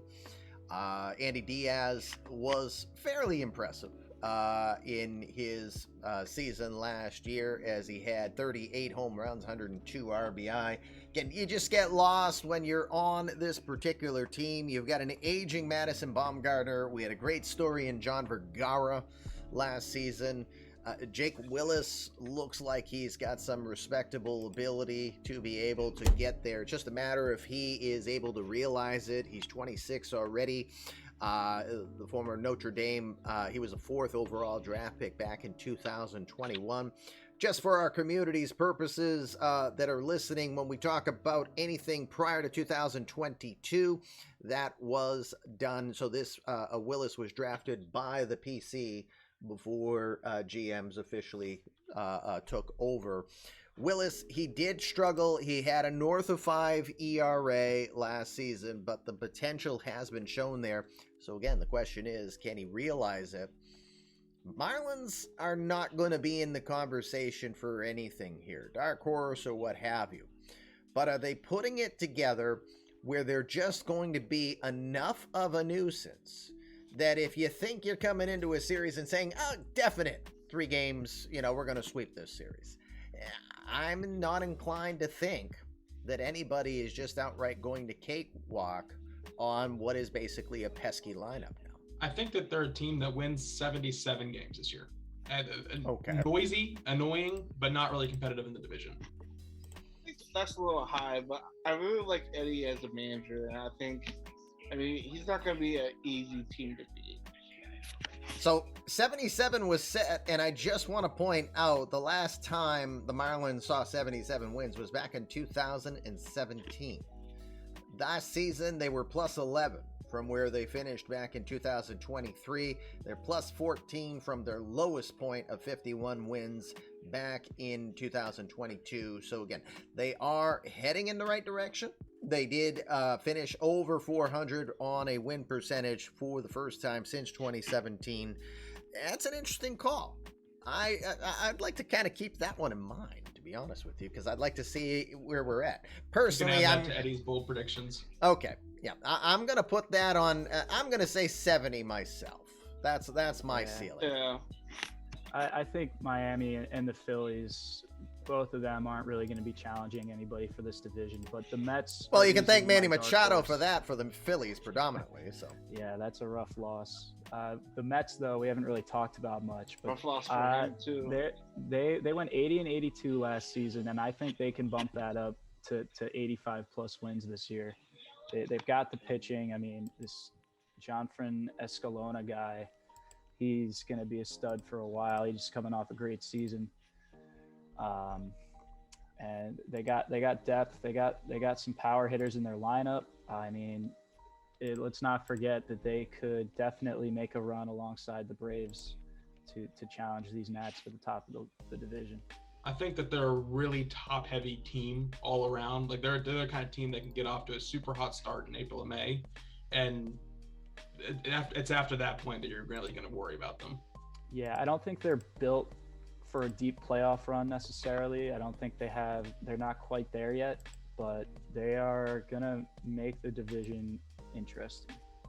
Jonfran Escalona, just being mentioned, is our scheduled opening day starter in tomorrow's game between the Mets and the Royals that will be featured here as our first of two games on Fluffy Kitty Ninja Show. Again, action on opening day. All the games count once again officially tomorrow, 10 o'clock. I know everybody here, everybody in the chat has been waiting for Escalona, who has had a bout with the injury bug. He's not known for his power. He is known for his deception, and he's pretty solid. Got one of the nastiest curveball changeup combinations in the league. Escalona going to be given the ball for opening day for the Mets at Kauffman Stadium tomorrow. So good call there. We'll get to see Escalona live tomorrow at 10 o'clock. All right. So I think we've talked division. I think it's easy for us to guess who your impact player in 8 letters. Juan Soto. Agree or disagree? Juan Soto. Yeah. It's Juan Soto. I think Juan Soto's the See, best the player dog. in The dog is even saying Juan Soto. I speak dog. Yeah. Best player in the division, but most impactful for their team's success. I'm gonna have to go with the Braves and Antonio Alvarez. Okay. I really think that if he comes out the gate as an offensive rookie of the year, he pushes their lineup to be just as competitive as Washington's. I want to see how Ozzy Albies does in his new re-rate. Close between him and them. Yeah, I think Albies. if Atlanta gets one more big bat to plug in at DH, that's where they can make their biggest improvement. What about Luis Interesting. Ramos? He's not going nowhere. Love it, love it. All right, let's go over to the Central. And I think we're going to defer to the man who runs the Central, or it says he will be running the Central this year. Satan himself, Cody Koshin. What do you say? I mean, I still think I'm gonna win the division. Milwaukee. I mean, I think they're second to me, and then St. Louis is third. The thing with St. Louis, it seems like every move Andrew makes, it kind of backfires on him a little bit. Come on, Joe Adell's killing it for him. Oh, besides Joe Adell, all right, take me back. But besides Joe Adell, but Jonathan Stever, I mean, he has some good ratings. But that movement, I think he's gonna get crushed. And I think that's one reason why Hedges traded them. It's just hard. I don't know if Stever's gonna be that productive in St. Louis. On the topic of St. Louis's rotation, they've obviously they went all in on trying to add pieces, but on paper, just by ratings, that rotation is fantastic. But only 2 of their guys in Hudson and Burns have a track record of actually pitching successfully. Flaherty has not pitched well. Stever has not pitched well. Frank has never pitched in an MLB game. It makes me worry. It's a gamble that could really hit, and it's a gamble that could really sink the team. And just look at Matt Warner, how that kind of backfired. I mean, It's too early to call that a backfire. He had a tough end of last season, but I'm just saying. I'm not saying.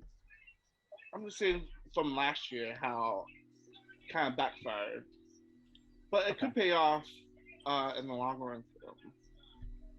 So as we take a peek at Matt Wallner, still finished with 50 home runs last season, 52 to be exact. But yeah, you'd have to say that Dr. Jekyll of the combination for Matt Wallner came to St. Louis, whereas they were still looking for the Mr. Hyde that was mashing the ball left and right for the White Sox prior. So, I mean, still, don't get us wrong. He had a phenomenal year, 52 home runs, 125 runs batted in, but a 238 average, I don't think is what the Cardinals were looking for as an end result. I think they were hoping to see at least in that 250 range. It almost feels like when Paul Goldschmidt came aboard and expected he was just going to kill him and hit over 300, kind of got that backfire. Maybe there's a curse of first base here that St. Louis has to start considering. Yeah, I mean, even his moves back in the 2022 season with Donaldson, I mean, that backfired too. But, I mean, I really like Andrew. So, even though he's managing the Cardinals, I still hope he sees success this season.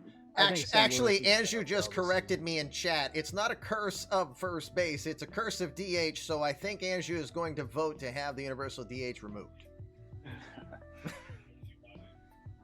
Just guessing. But and don't get us started on the Anthony Rendon, Brian Hayes conversation that goes on pretty regularly. So, see, the dog does not like that either. So yeah, we ain't having that conversation. Oh, it's Arenado. I'm sorry, not Rendon. It's Arenado. My bad. Thank you for correcting me, Ezra. I mixed it up. But yeah. So where else are we going? Cody talked them. Let's go to Brendan next. You know, I really like Milwaukee in the Central. I think it's Pittsburgh's division to lose, but I think Milwaukee has the lineup, has the bats to keep up. And it's just a matter of whether or not their pitching can help them out enough.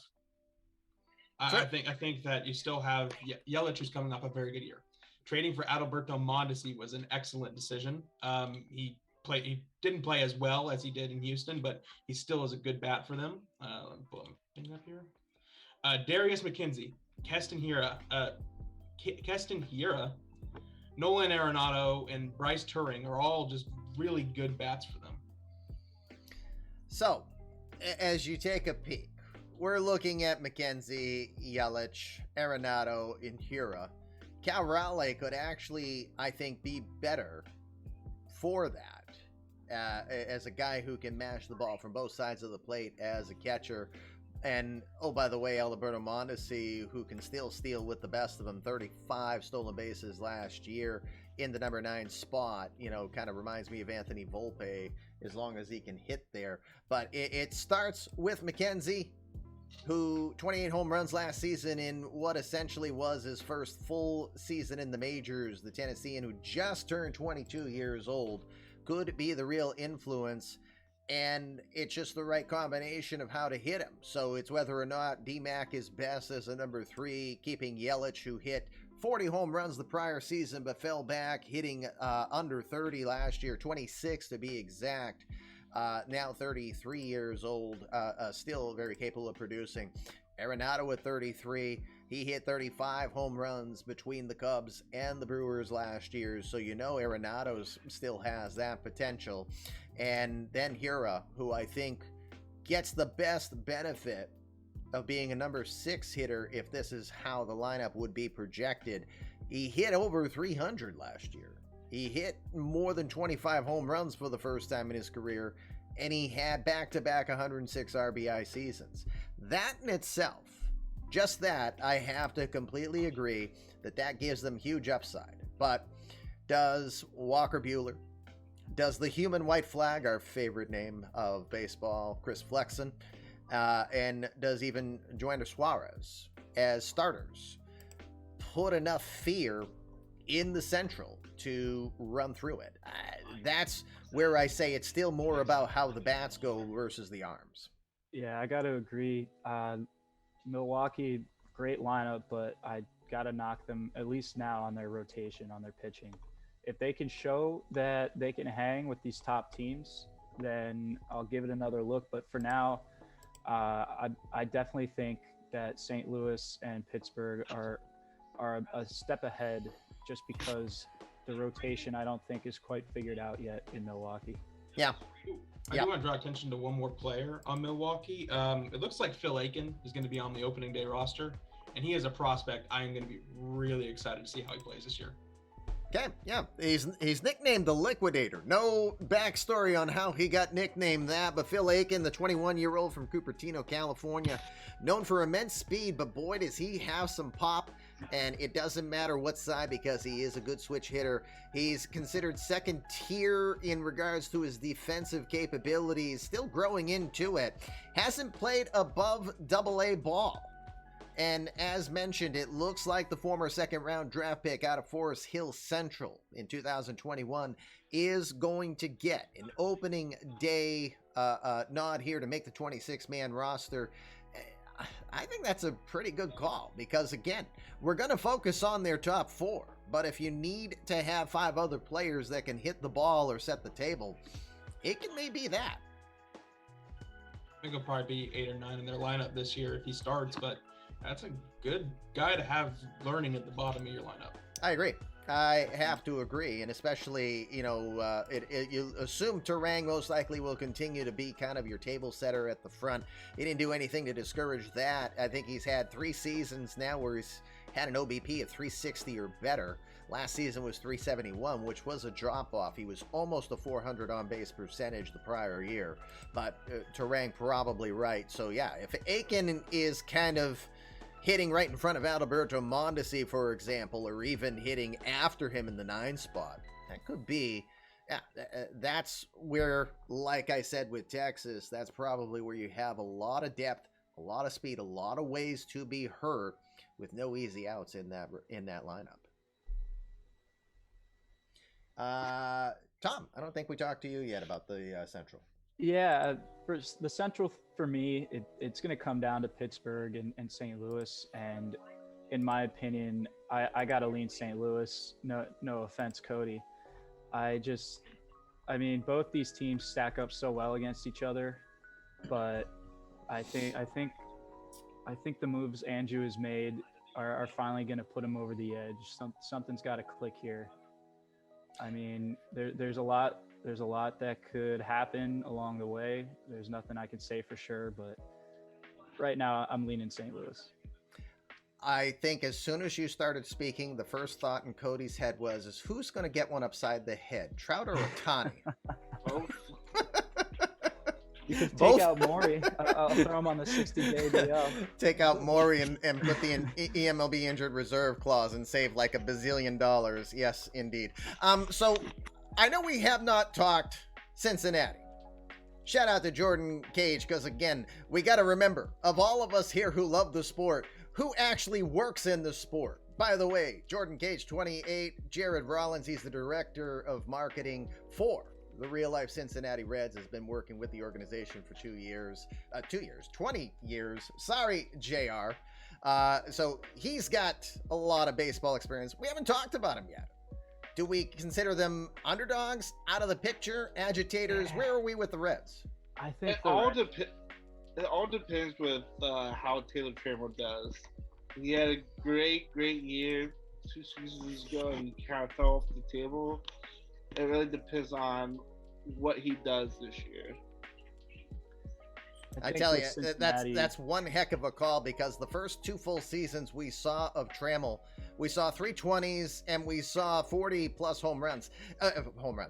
He still was a threat with the bat and also with his legs. Now, last season he sets his career high with 66 stolen bases, but you didn't fear Trammell to the same level you did the prior season. As the season went on, you just didn't have that assumption that in a clutch situation, the Trammell was a definite. I mean, there was definitely the noticeable drop in production last year. I hate to say this because I love JR, but I think Cincinnati's poised to bottom out this year. I think they're ready to. I think they're about to kick into full rebuild mode. Okay. I'd say this is more of a development year for them. They've got like Humberto Saez looks like he's going to be a great center fielder for them in another year or two. He needs some time. You got who's this Jim Stone? Looks like he's going to be a really solid guy. He actually put up a great season halfway through the Jim year last year. Stone, just to educate for our masses as well as some of our newer GMs, Jim Stone was one of the more prominent names in the eMLB 1.0 universe, was synonymous with victory as he was on what was a heavily stacked, slightly cheating as we found out at the end, which ended the 1.0 era. But Jim Stone was very much part of world championships, and you look at him, you say, he ain't gonna do much. Yeah, but he hit 360 in 300 plate appearances last year. Maybe he doesn't hit home runs to the level you expect in the Great American Ballpark, but let's keep this in mind. He has shown he's got the ability. He had 3 home runs in 46 at-bats here in the spring, and he played very well in Winter League action as well, too. So, I agree. Stone is that he's... I don't know. He feels like he's the next coming of Sean Casey, perhaps. And Sean Casey was a very respectable player. Don't forget about Blaze Jordan. Oh, yeah. Never forget about Blaze. He needs another year as well, I think. I think everyone on this team just needs another year or two. Yeah, and then they're going to be staff. The pitching staff isn't there for me yet, but they're going to be good in another. Give it 2 years, and I think they can compete. But right now, they need some more time to build depth and develop their players. By the way, we have a planned petition that if Blaze Jordan hits 238 again this season, he will officially be nicknamed Mr. 238. I'll sign it. All right. Fair enough. Because he's already done it 2 seasons. So if Chris Davis is known as Mr. 247, well, Blaze Jordan will be Mr. 238. So JR is hoping for 239 at least this season. And if I could say, I think a lot of the stuff we're saying about Cincinnati can also be transferred to the Cubs. They've got a lot of really young, really great talent. Jackie Roberts looks like an incredible player. Tank Espelin looks like he's going to be very, very good as well. They're also going to be another year or two out of contention while they work on developing their best players. On the topic of the Cubs, I really think Roberts, Urbeck, and White is going to be the second coming of Rizzo, Bryant, and Schwarber in leading a World Series winning lineup. Schwarber. 4 or 5 years. Schwarber. Haven't said that name in a long time, but Schwarber. Indeed. I like that. I do think if we look at just one team, Roberts, White, and Herbeck are your most likely to be your impact players for the Cubs this year. They might need that extra time, but White looked pretty good in spring training. He hit well in the very short time he was in the majors last year. Herbeck's going to get his first looks this year, but again, Jackie Roberts, another 1.0 name, was just deadly in all abilities of what he did. If anything lacked, it was probably his defense, but he doesn't rate out as being terrible defensively. It's just a matter of whether or not the slightly larger down the lines at Wrigley Field allow him to have the range to cover, and where he plays left field probably more than anything will be the question. But this is a guy who probably can get into the conversation of being just as much of a impact man with his feet as, say, a Taylor Trammell is in the division. So agreed. Roberts will be very electric, and if he can realize the power potential that it looks like he could grade out to, then yeah, you might have maybe a poor man's Juan Soto potential type with Roberts. I really like what Jake's doing, like just getting that rebuild, getting some decent players and plugging them in, see how they fit. It's really nice to see a GM do that when they're rebuilding. Agreed. All right. So, impact player from each of you, if we didn't cover it completely. Who do you say is the impact player in the division? Mike Kennedy. Mike Kennedy? He struck in Kyle Freeland. Like 1A, 1B for me. Behind Cody Koshin. I was going to assume that you were going to go with Koshin, but okay. No, Mike Kennedy. I mean, 2 seasons ago, he put up a high 2, low 3 WAR, and he kind of struggled. But I need Freeland and Kennedy to ankle that rotation with Kosher, and then we can take off and win the division. Okay. All right. Good. Brennan. You know what? I'm going to go with Jack Flaherty for the Cardinals. Okay. He's a guy who's coming off of 5 straight below average seasons, which is not what you expect out of a guy who's got an OSA rating of 70 and a potential of 72. He is a guy who, if he can finally live up to that ace billing, will push the Cardinals rotation to the top. But if he continues on the trend that he's at, then it will make or break the Cardinals' chances. Well, I like the call on Flaherty, and let's look at it this way. He still grades out to have that potential. He did have the re-rate the prior season, and you saw some improvement. The whip went on the better side of league average. Walks were down more than 1. The strikeouts per 9 were up more than 2. The one thing that probably he didn't want was to see that the home run rate ended up doubling. But outside of that, Flaherty is trending in the right direction.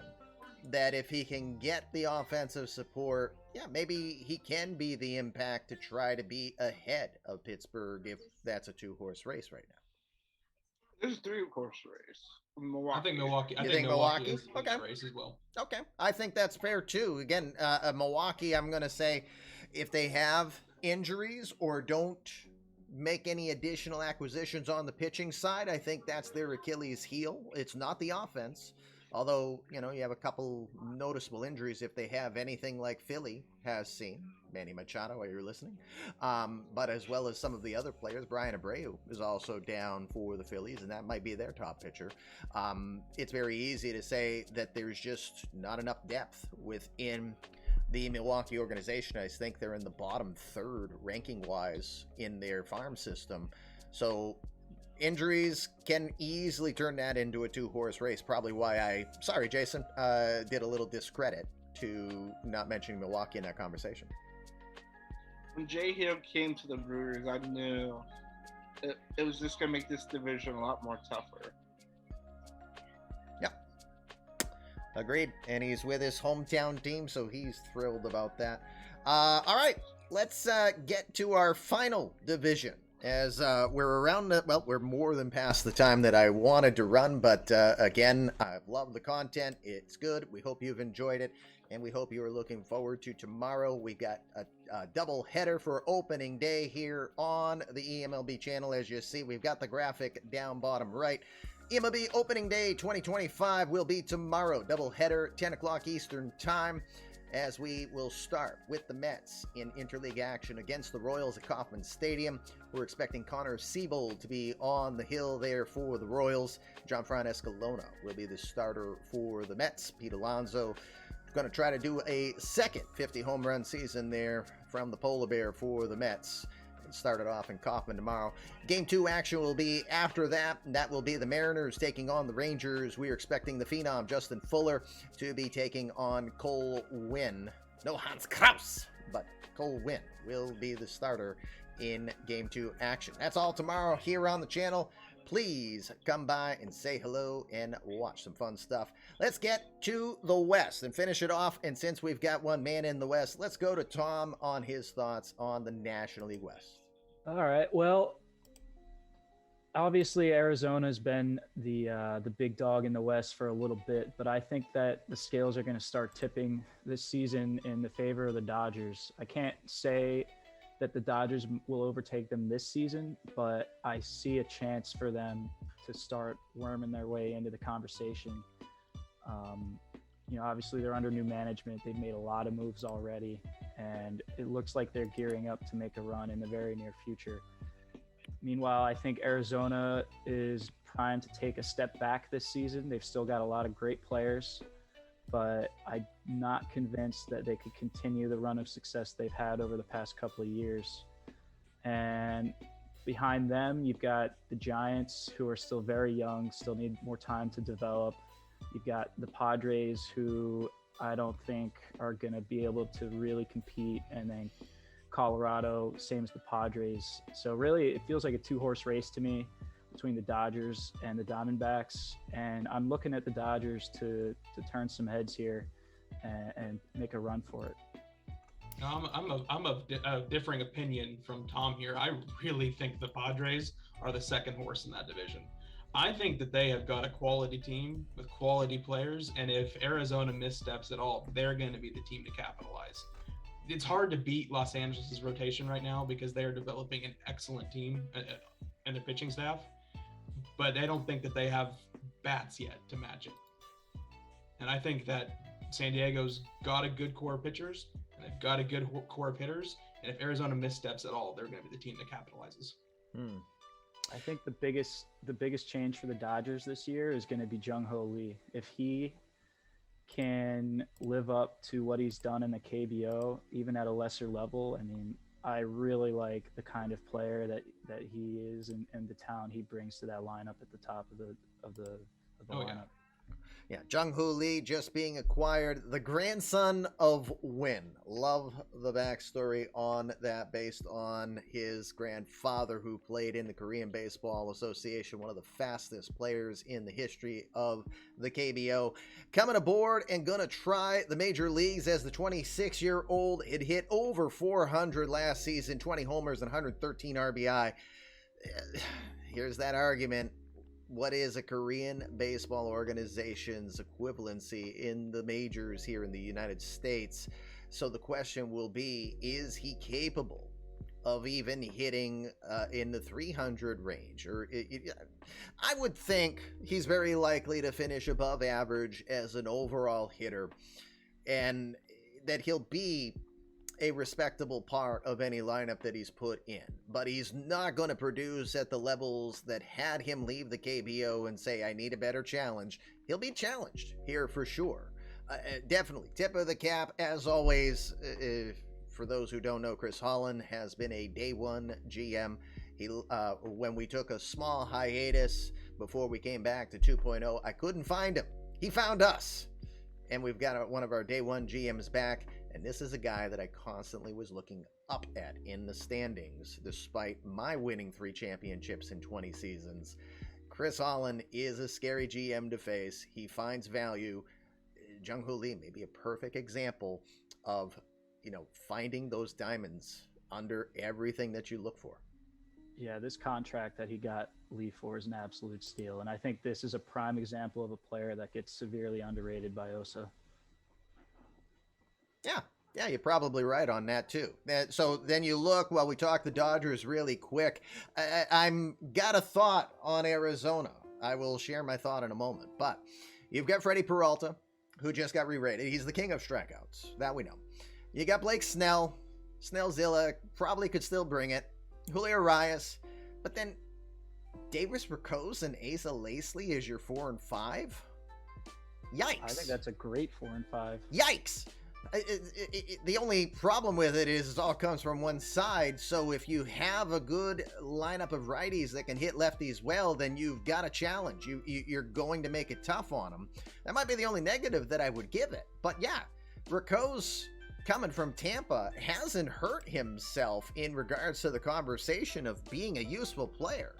I mean, he was just over a 4 ERA before the trade to the Dodgers last season. Then in the actual traditional starter's role, he does an average a whip, and he does an ERA of 3.86. So he definitely shows that he is a very capable number 4. And then you bring in Lesa, the 25-year-old, who won 10 games himself, also doing league average. You get a number 4 and 5 guys that give you an average whip and are giving you as many innings as you see. That's dangerous in itself.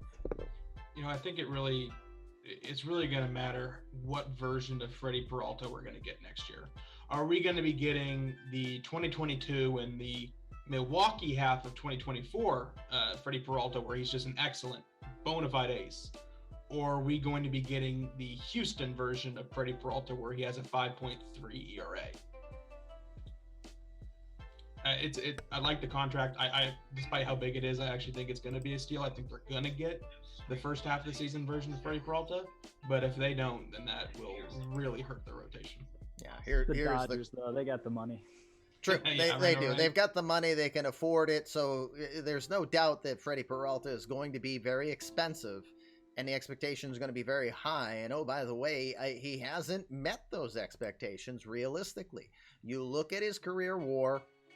Not one season, even the season in 2023 when he had 291 strikeouts with the Brewers, his WAR was 1.8.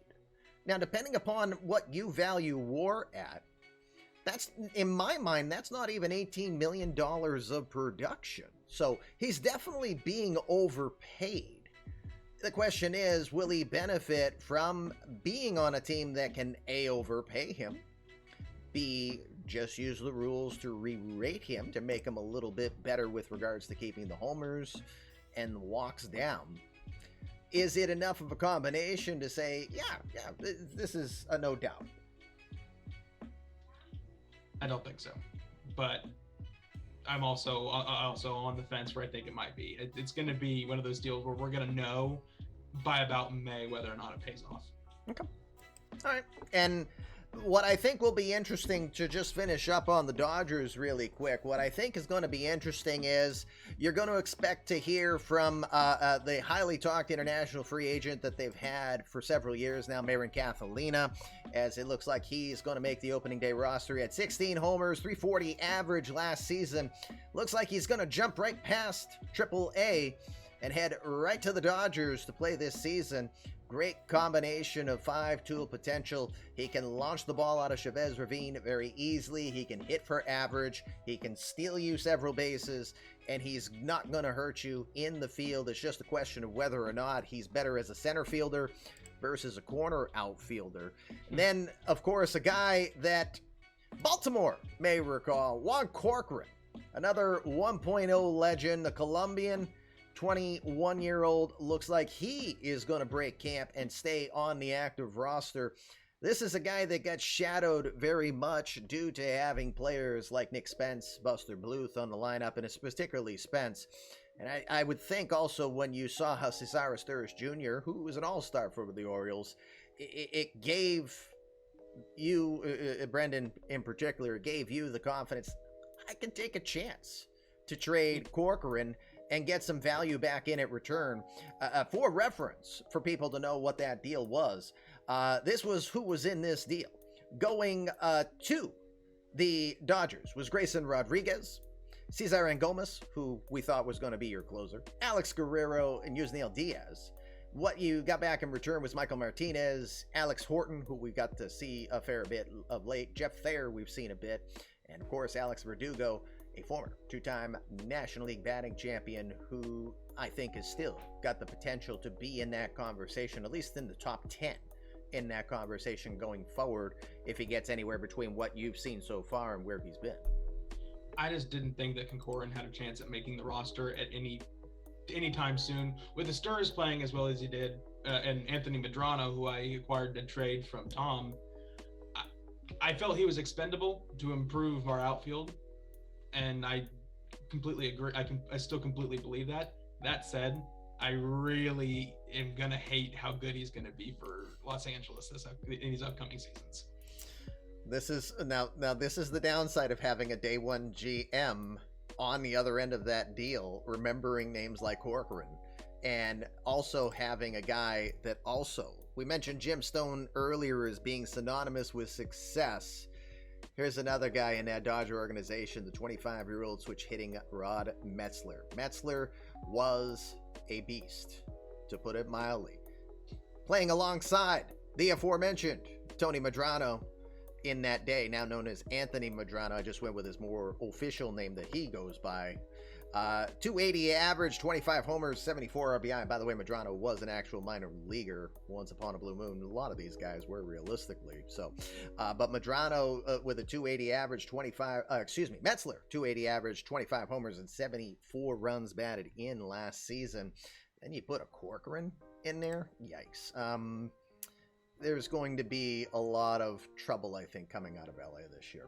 I need to say it because I know Aaron's in the chat. Aaron, We know you are respected and admired for your talent, and you are a open book on sharing your success and your analytical prowess.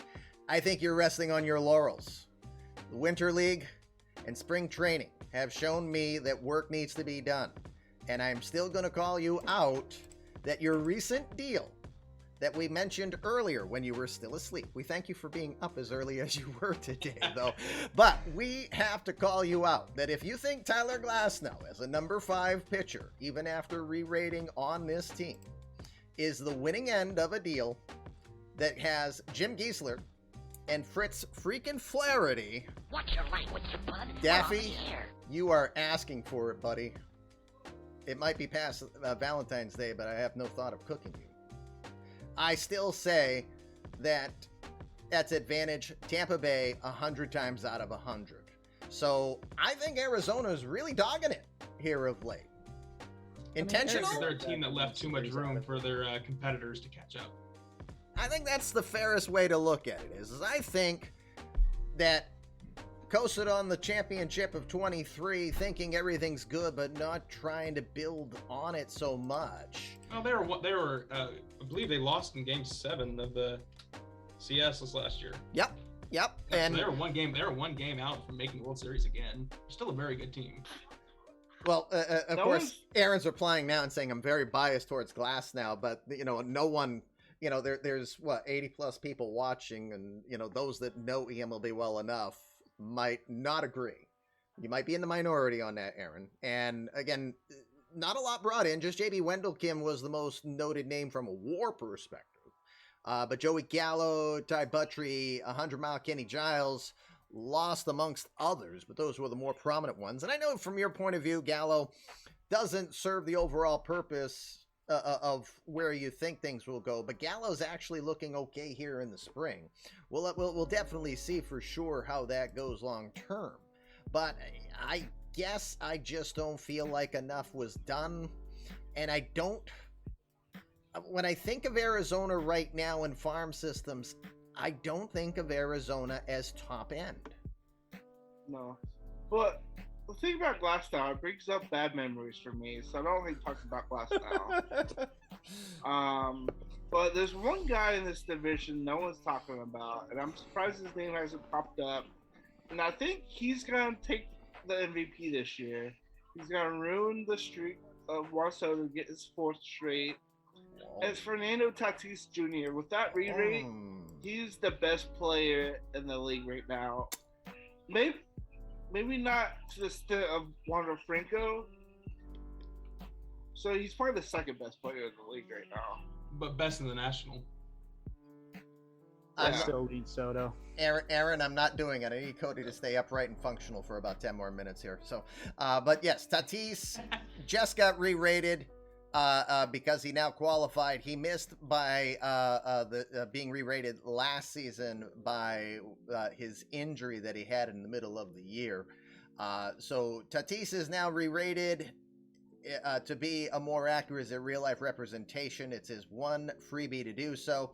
For the money that you're paying Tatis, you've got to say hands down, very likely, far more than Soto, very likely to be of value.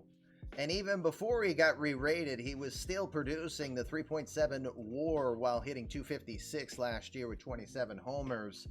It still translates to near or even over $30 million of production. So that's a good call.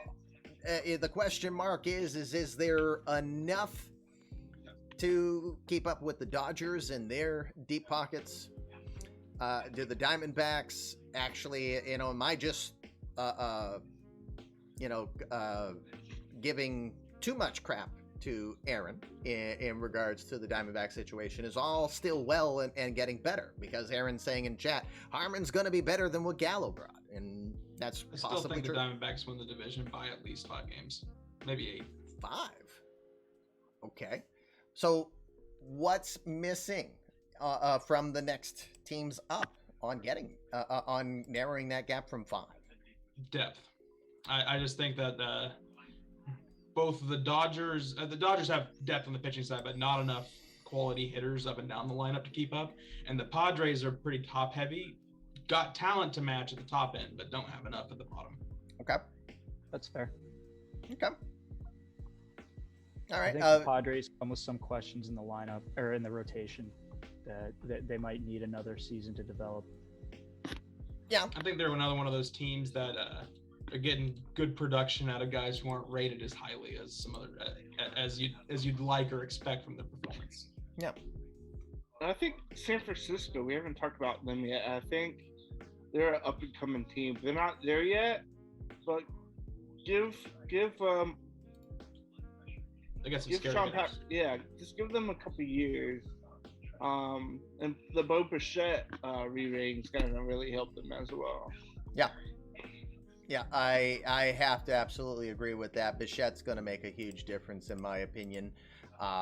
So again, the Giants will have some decent games from several people, but again, it's a lot on the offense. You've got Joey Bart, Michael Sean Kane. Bo Bichette should be very respectable there. Dan King, if he can stay healthy, because he was a big issue last year.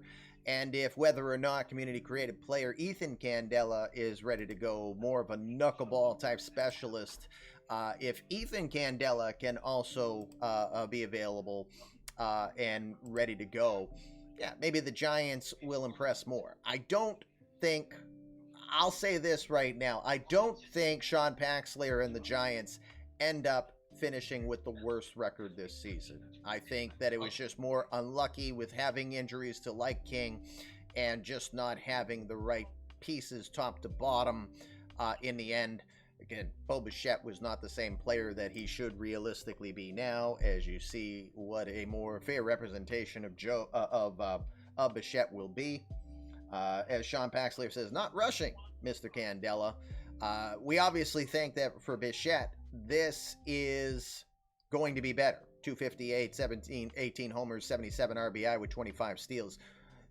Most likely. Does he push 300? We'll see. But I would. Great contract. I wonder who extended to that contract. Gee, I wonder who did that contract and then traded him, 2 months later? I think the Giants were really screwed over by their terrible start to the year, which was just unlucky. They are not the worst team in the league. They weren't the worst team last year, and they're definitely not going to be the worst team this year. Yeah, agreed. They'll be fun to watch. So, Sean, don't be shy. Let's hope that you have interest in doing games of the day or night at all, because I want to make sure the guys that don't have confidence in their teams remember you are a story to still tell, and that's what my job is. I would want to to watch do. them. I want to watch Michael Sean Kane more in Game of the Night. Yeah, I mean, Yeah, if definitely. Kane does anything like we saw in spring training, just to give you a kind of hint on what we mean, dude hit 446 in 92 at bats, and he also had 16 home runs and 27 runs batted in.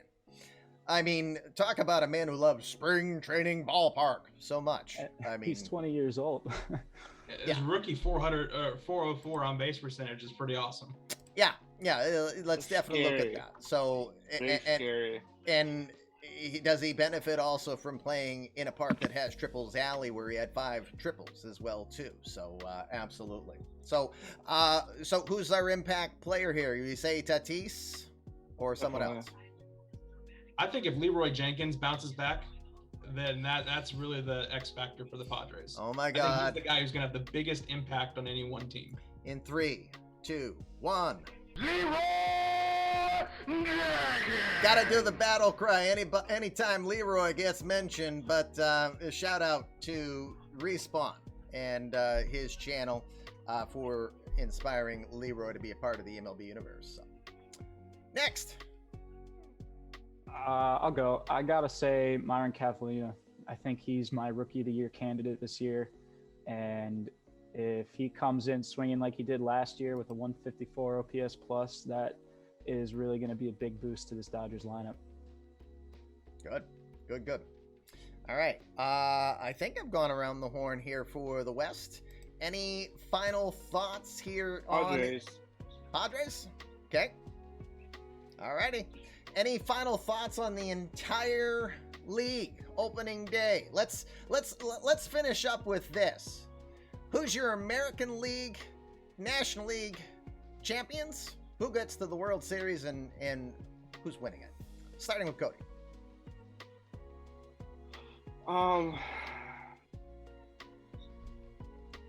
Texas and the Pirates. Texas and the Pirates. Okay, I wasn't expecting that. Maybe I was expecting Pirates, but I mean, I was kind of thinking about it. Then, I think our rotation's better than Washington's, so that's why I'm edging my team out over Washington. Okay. Tom. I mean, you know where I'm going. I'm putting myself right back up there, and I'm going to call it against the Dodgers. We're going to have a Los Angeles World Series this The year. Battle of Los Angeles. All right. Didn't Kurt Russell do a movie about that once? Who plays Snake Plissken in that one and is the hero? So we'll have to see. All right. Brendan, what do you think? You know, I'm gonna go oddball. I've been plugging the the Padres during our entire NOS segment here, and I think the Padres are gonna be that lucky team that makes a wild card and goes all the way. And I think they're gonna be facing Tampa. I want to plug myself, but I think that Tampa's gonna make some noise this year, and it'll be Tampa Padres. Tampa and the Padres. Well, we saw Tampa last season, battling real good against the Angels. It could have gone either way in that one. I think it's very likely that Tampa is in the Final Four once again. Where do I go with it? I have a feeling I'm going with Washington. And I have a feeling I'm going with a surprise. I'm going with Detroit. Wow. Washington, Detroit. I think Detroit will put the pieces together. They already are heading in the right direction, and I think they'll just build upon it. When you bring in Ruiz, you bring in all those other parts. I've got to think Detroit, Washington, but I don't think they win it this year. I say Pirate gets his world title that he was looking for here a couple of times. He will land it this time around. And I say that they will beat Tampa. I have this feeling that Tampa and them will be in the division series, and that the Angels will take on Detroit, and it will go 7. You know, I don't hate that. That's my guess. And you know what? Lloyd posted in the Twitch chat. We didn't even touch on the Rockies at all. So no, sorry, Lloyd. Apologies on that. We not everyone did get looked at if you weren't watching the whole show, and poor guy is overseas. It's later in the day for him, and this is what we gave him. So let's quickly just take a peek. I just got to do it real quick. So again, I have no problem with what the Rockies are going to be able to do this. Joel Machado is very good. Yeah, they need more pitching now, and it's it's that big ballpark, or that Mile High Ear, I should say. Let's just say Seiya Suzuki is going to be worth more of his contract now than he was at $86 million and a brand new rule later. Are you hearing, Lloyd? 342 average, 33 homers, and 114 RBI at $45 million. Again, I'll still say it's a very expensive, but a 5.6 WAR tells me that he's worth it thus far at this price. Not at the other prices. And oh, by the way, he goes down to 35, which means he's much more, if he continues to produce at this level, much more worth it.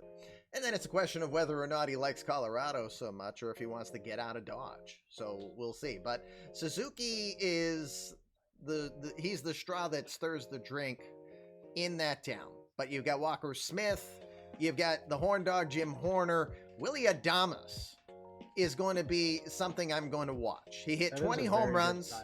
He had 20 home runs with a 250 average in Kansas City last year, and now you're putting him in Coors Field.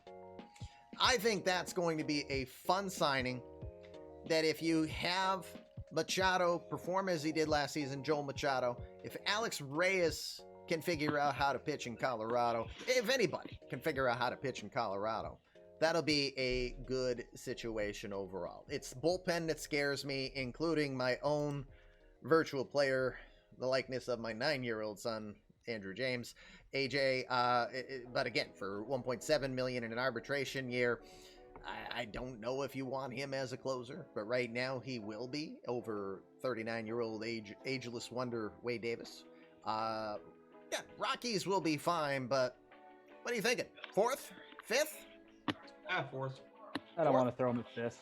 I like the way they lean into their park, right? They got a lot of ground ball pitchers. They got guys that can pop home runs. I think if they could get one or two more guys with some real home run power, then they could definitely be a good team. But for now, I think they're still a couple pieces away from really challenging the division. Okay. All right, good. So I think that's officially our final thoughts. I have run far longer than I intended to. Sincere apologies to Gorgo of my streamer affiliates. I told them, yeah, I'll be done somewhere between 12:30, 1 o'clock the latest. Oh, well. We had fun. I appreciate it. Again, hope all is well for Aiden Pearson, who was our Braves GM, who had to step out earlier. Again, want to thank my guest hosts for today, Cody Koshin from the Pittsburgh Pirates, Tom Falzone from the world champion Los Angeles Angels, and Brennan Mcguire from the Baltimore Orioles. All three teams should be very front and center this season as we go. And before we transition over and head out to Gorgo, friendly reminder, tomorrow, eMLB Opening Day 2025. We've been waiting for it a while. I'm sure we all have. Tomorrow, 10 o'clock Eastern Standard Time, it'll be the Mets taking on the Royals in Game 1. Nothing like starting off the year with interleague action. Don't know if that's a good idea or a bad idea, but we're going to do Mets-Royals from Kauffman Stadium at 10 o'clock.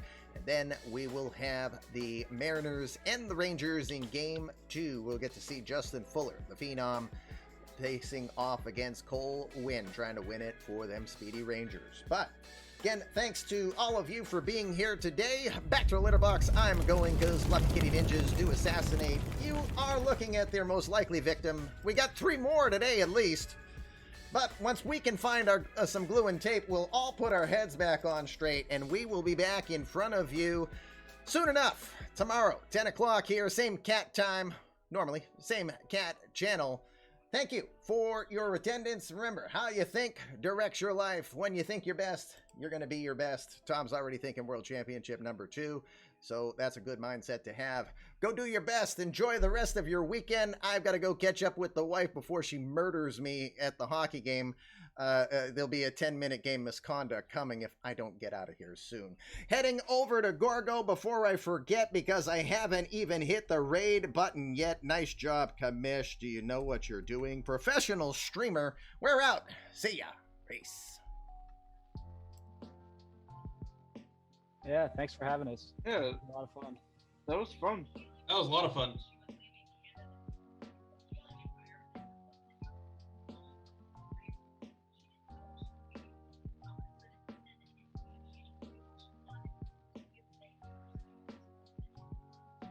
You jackass!